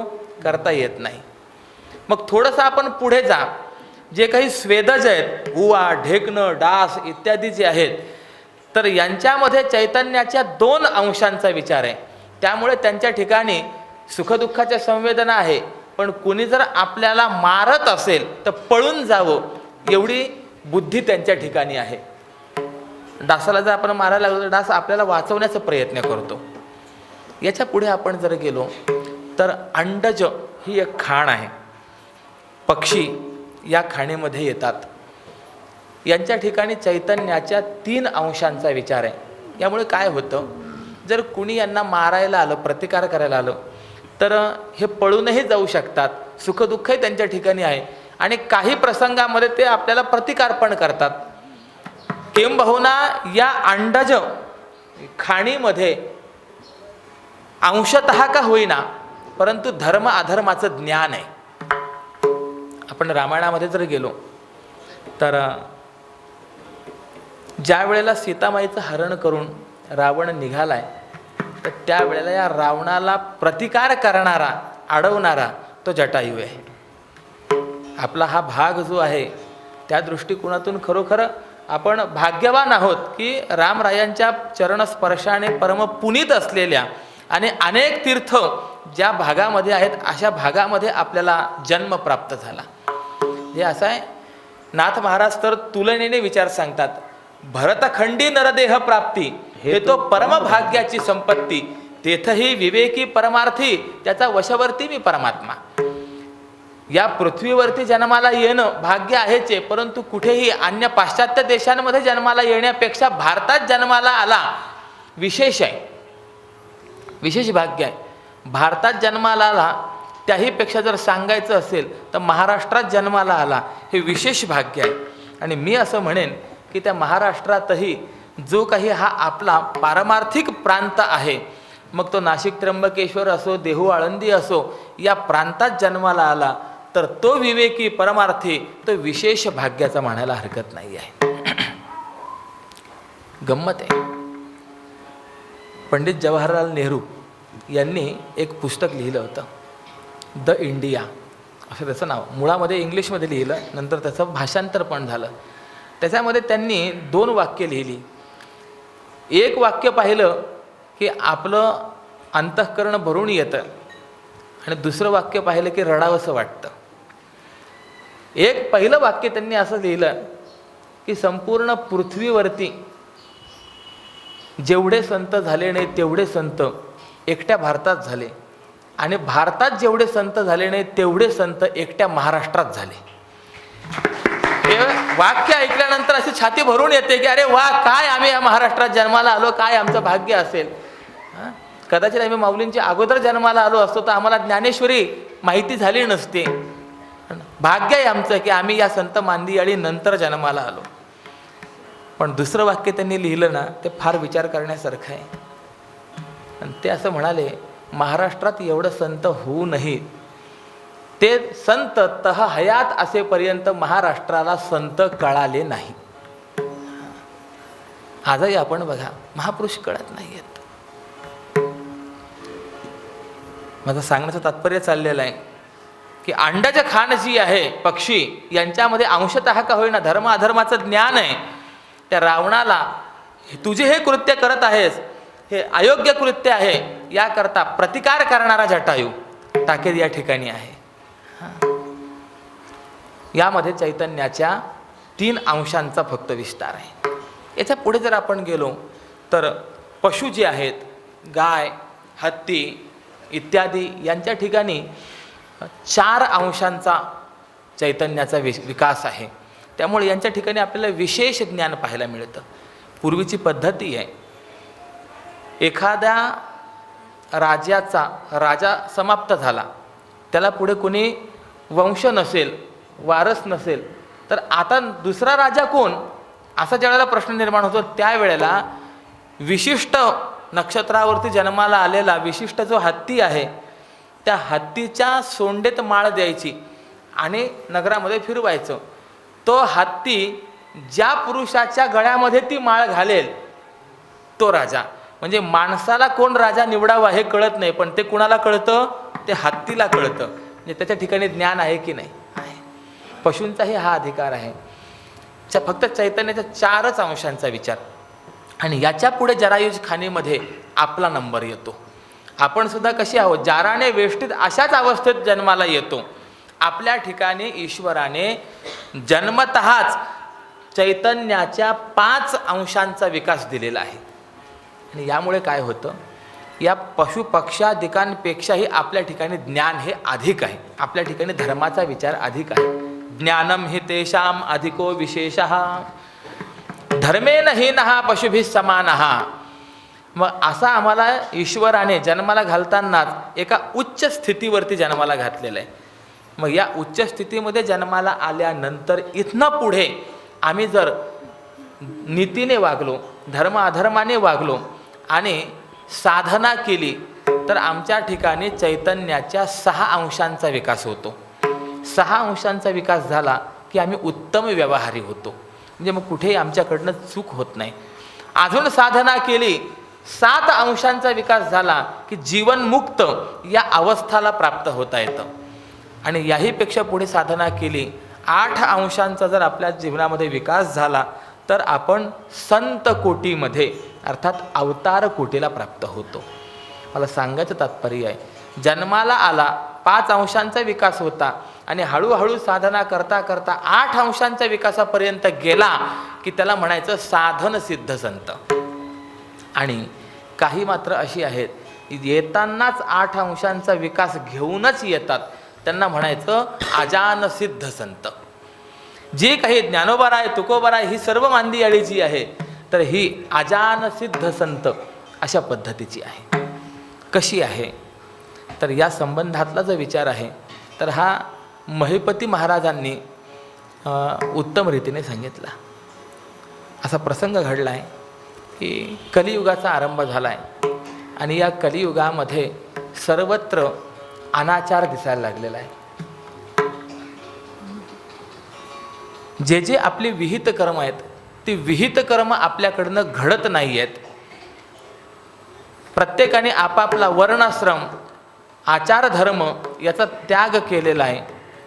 आणि त्यामुळे अशी ही जी काही कलियुगाची झालेली घोर परिस्थिती पाहिली, ऋषीमुनींनी भगवंताकडे गेले, देवाची प्रार्थना केली, देवा याला काहीतरी पर्याय करा. भगवंताने सांगितलं ठीक आहे, मी व्यवस्था करतो. आणि म्हणून या ऋषीमुनींना पाठवून दिलेलं आहे.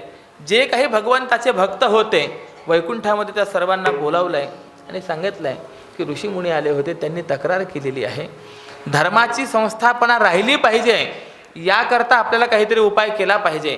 आजपर्यंत मी अनंत अवतार धारण करून या धर्मसंस्थापनेचं कार्य केलेलं आहे आणि याही पुढे मी अवतार धारण करणार आहे. परंतु कलियुगामध्ये माझा पुढचा होणारा अवतार याला अजून काही कालावधी आहे, तर त्या अगोदर धर्म टिकला पाहिजे, संस्थापना राहिली पाहिजे. याकरता आपण काहीतरी उपाययोजना केली पाहिजे. काय उपाययोजना करायची? या सर्व भक्त मंडळींना भगवंताने सांगितलं, आपण या भारतामध्ये वेगवेगळ्या भागामध्ये वेगवेगळ्या स्वरूपाने अवतीर्ण व्हा, अवताराला या. ठीक आहे. म्हणून दक्षिण देशी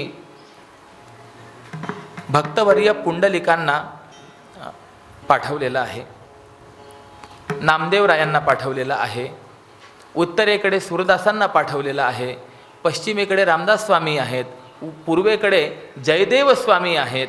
म्हणजे अशा वेगवेगळ्या प्रांतामध्ये वेगवेगळ्या स्वरूपातून वेगवेगळे संत या स्वरूपाने ते अवतीर्ण झाले. पण या सगळ्या संतांनी भगवंताची प्रार्थना केली की देवा, तुम्ही आम्हाला धर्मसंस्थापनेचं कार्य करण्याकरता म्हणून पाठवत आहात. अवतारी आहेत, साधनसिद्ध संत आहेत, नव्हे नव्हे साक्षात परमात्मा आहेत.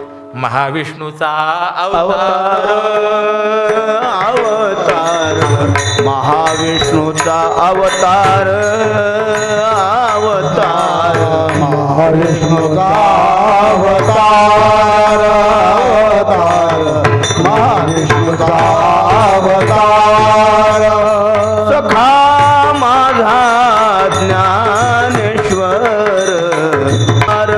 अवतार महाविष्णूचा अवतार सखा माझा ज्ञानेश्वर सखा माझा ज्ञानेश्वर ज्ञानेश्वर महाविष्णूचा अवतार अवतार महाविष्णूचा अवतार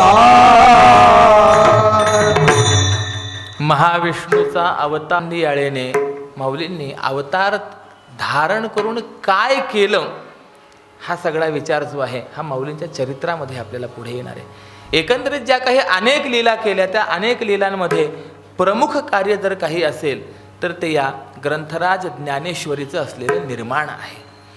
मग हे निर्माण कसं केलं, का केलं आणि या ग्रंथाचा आपल्या जीवनाशी कसा संबंध आहे, संपूर्ण जीवन उन्नत पथावरती जाण्याकरता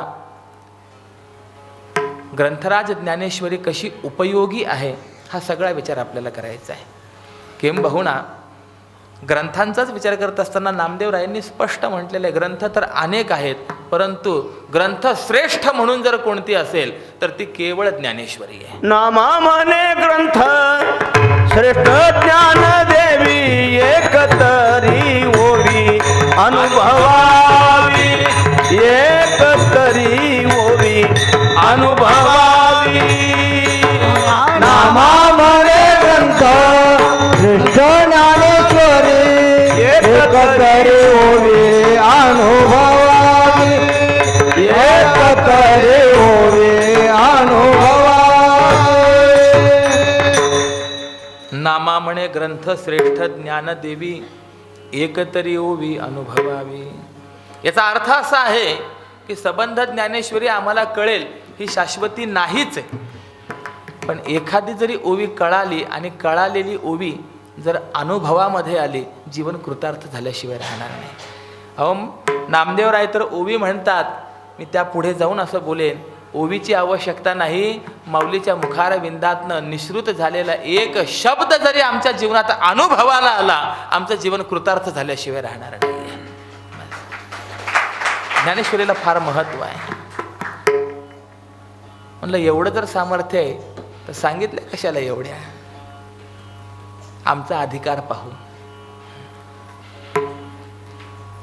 ज्याच्या अंतःकरणाची पाटी 1400 वर्ष योग साधना करून कोरी झालेली आहे त्याच्याकरता माऊली फक्त 65च ओव्या सांगतात. त्याला 66 बी सुद्धा ओवी लागत नाही, 65 ओव्यात त्याचं जीवन कृतार्थ होतं. जो खरा मुमुक्षू आहे अशा मुमुक्षू करता अमृतानुभव सांगत असताना माऊलींना 800 ओव्यात सांगाव्या वाटतात. बस या पलीकडे काही सांगण्याची आवश्यकता नाही. पण आमचा अधिकार तसा नाही ना, आम्ही तसे योगी नाही, आम्ही भोगी, निरोगी नाही रोगी. आम्ही मुमुक्षू नाही, सामान्य मुमुक्षू.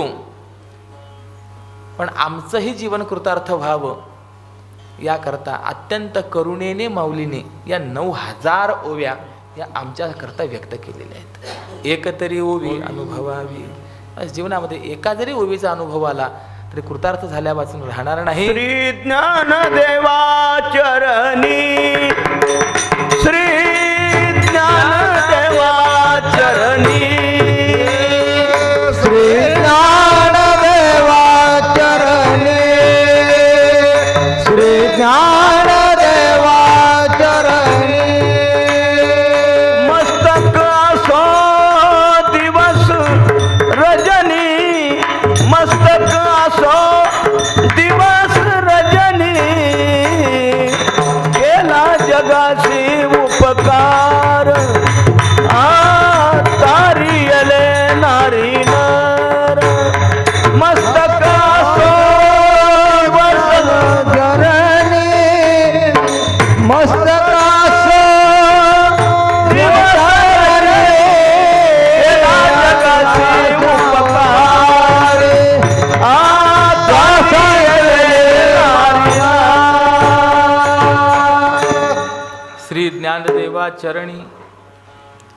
नमस्कार असो का केला जगाशी उपकार, तारियेले नारी नर. तर हे कशाच्या माध्यमातून, या ग्रंथराजाच्या माध्यमातून हा ग्रंथराज ज्ञानेश्वरीचा आपला संबंध काय आहे, ज्ञानोबारायांचा आपला संबंध काय आहे, अवतार म्हणजे काय आहे आणि अवतार धरून माऊलींनी काय केलेला आहे, हा सर्व विचार जो आहे हा आपल्याला उद्यापासून पुढील निर्धारित दिवसांमध्ये यथामती ऐकायला मिळणार आहे.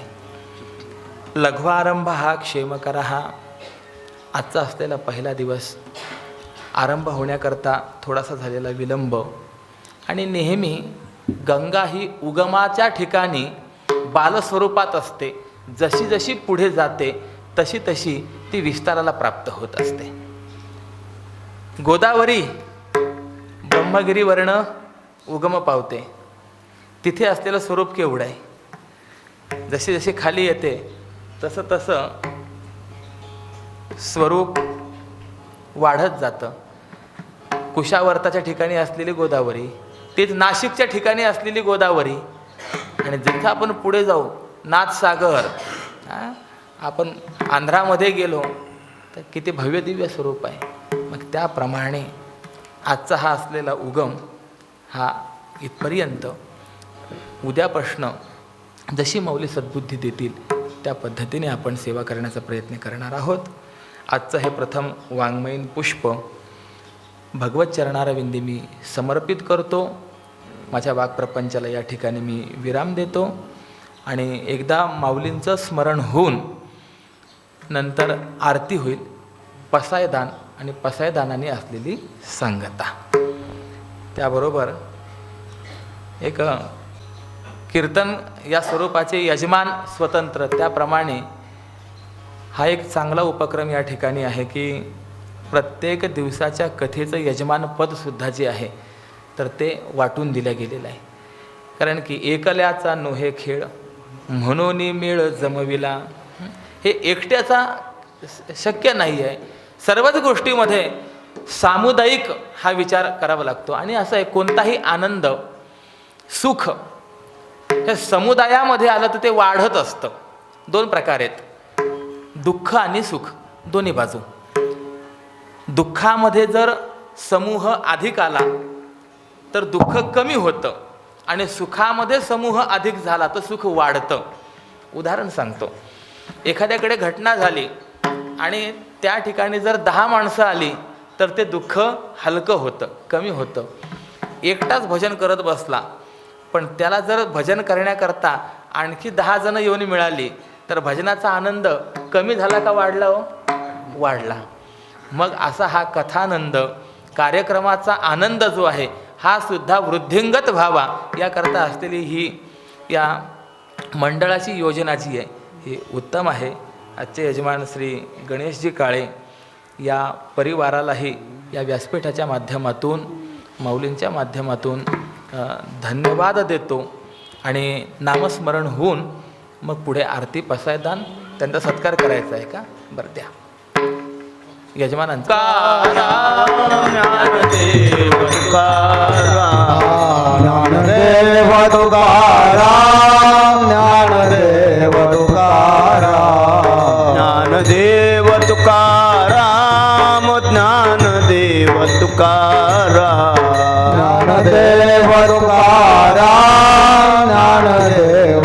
तुकाराम, ज्ञानदेव तुकाराम, ज्ञानदेव तुकाराम, ज्ञानदेव तुकाराम, ज्ञानदेव तुकाराम, ज्ञानदेव तुकाराम,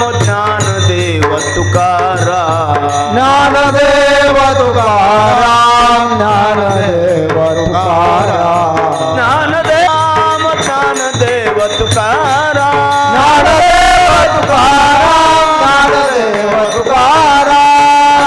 ज्ञानदेव तुकाराम, ज्ञानदेव तुकाराम, ज्ञानदेव तुकाराम, ज्ञानदेव तुकाराम, ज्ञानदेव तुकाराम, ज्ञानदेव तुकाराम, ज्ञानदेव तुकाराम, ज्ञानदेव तुकाराम, ज्ञानदेव तुकाराम, ज्ञानदेव तुकाराम, ज्ञानदेव तुकाराम, ज्ञानदेव तुकाराम ज्ञानदेव तुकाराम ज्ञानदेव तुकाराम ज्ञानदेव तुकाराम ज्ञानदेव तुकाराम ज्ञानदेव तुकाराम ज्ञानदेव तुकाराम ज्ञानदेव तुकाराम दिव्य शोभा कुंडलिका भेटी परब्रह्मालेगा शरणिवाय भीमा उद्धरी जगा जय देव जय पांडुरंगा ब्रह्माई वल्लभ राहीच्या वल्लभ पावे दुर्गा जय देव तुळशी माळा गळा कर ठेवली कठी कासे पितांबर कसुर लाठी देवा सुरवर देती भेटी हनुमंत पुढे उभे राहते जय देव जय पांडुरंगा रखमाई वल्लभ राहीच्या वल्लभ पावे दुर्गा जय देव आषाढी कार्तिकी भक्त जन येती चंद्रभागे मध्ये स्नान करत दर्शन वेळा मात्रे दया होय मुक्ती विश्वासी नामदेव विश्वासी नामदेव जय देव जय पांडुरंगा माई वल्लभ राहीच्या वल्लभ पावे दुर्गा जय देव आरती ज्ञान राजा महाकैवल्य तेजा सेवती साधू संत म्हणू वेदला माझा आरती ज्ञान राजा लोपले ज्ञान जगे हितने नती कोणी अवतार पांडुरंग नाव ठेवले ज्ञानी आरती ज्ञान राजा महाकैवल्य तेजा सेवती साधू संत म्हणू वेदला माझा आरती ज्ञान राजा प्रगट प्रिय बोले विश्व ब्रह्माचे राम जनार्दनी चरणी मस्तक ठेवले आरती ज्ञान राजा महाकैवल्य तेजा सेवकी साधू संत म्हणू वेदला माझा आरती ज्ञान राजा आरती तुकारामा स्वामी सद्गुरु रामा सच्चिदानंद मूर्ती पायदा कव्यामा आरती तुकारामा राघवे सागरात पाचान राहिले जैसे या तुकोबाने अभंग रचले आरती तुकारामा स्वामी सद्गुरु रामा सच्चिदानंद मूर्ती पायदा कव्यामा आरती तुकारामा तुकिता तुलने से ब्रह्म तुकासे आले म्हणून रामेश्वरी चरणी मस्तक ठेवले आरती तुकारामा स्वामी सद्गुरु रामा सच्चिदानंद मूर्ती पाय दाखवे आमा आरती तुकारामा घालीन लोटांगण वंदेन चरण डोळ्यान पाहिन रूपते प्रेमे आलिंगन आनंद भोजन भावे वालन मने नाम विठ्ठल रखुमाय ठोपा रखुमाय विठ्ठल रखुमाय ठोपा रखुमाय आके देवे येणे वागयत्न तोषावे तोषोने मज द्यावे पसाय दान हे जे कळाची व्यंकटी सांडो तया सत्कर्मी रती वाढो भूता परस्परे पडो मैत्र जीवांचे दुरितांचे तिमिर जाओ विश्व स्वधर्म सूर्य पाहो जो जे वांछिल तो तिला हो प्राणी जात वर्षते सकळ मंगळी ईश्वरांची मांदियाळी अनवर्त भूमंडळी भेटतो होता चला कल्पतरुचे आरव चेतना चिंतामणीचे गाव बोलते जय अर्णव पियुषांचे चंद्रने जय आलांचन मार्तंड देता पहिन ते सर्वाही सदा सज्जन सोयरे होतो किंबहुना सर्वस्वी पूर्ण होणे त्रिलोकी भजो आदि पुरुषी अखंडित आणि ग्रंथोपजीविये विशेष लोकीये द्रष्टा दृष्ट विजय होवा विजय एतमने त्रिविश्वेश्वराहो हा होईल दान फसाओ येणे वरे ज्ञान देवो सुखिया झाला येणे वरे ज्ञान देवो सुखिया झाला येणे वरे ज्ञान देवो सुखिया झाला कुंडली कबरदार विठ्ठल श्री नामदेव तुकाराम पंढरी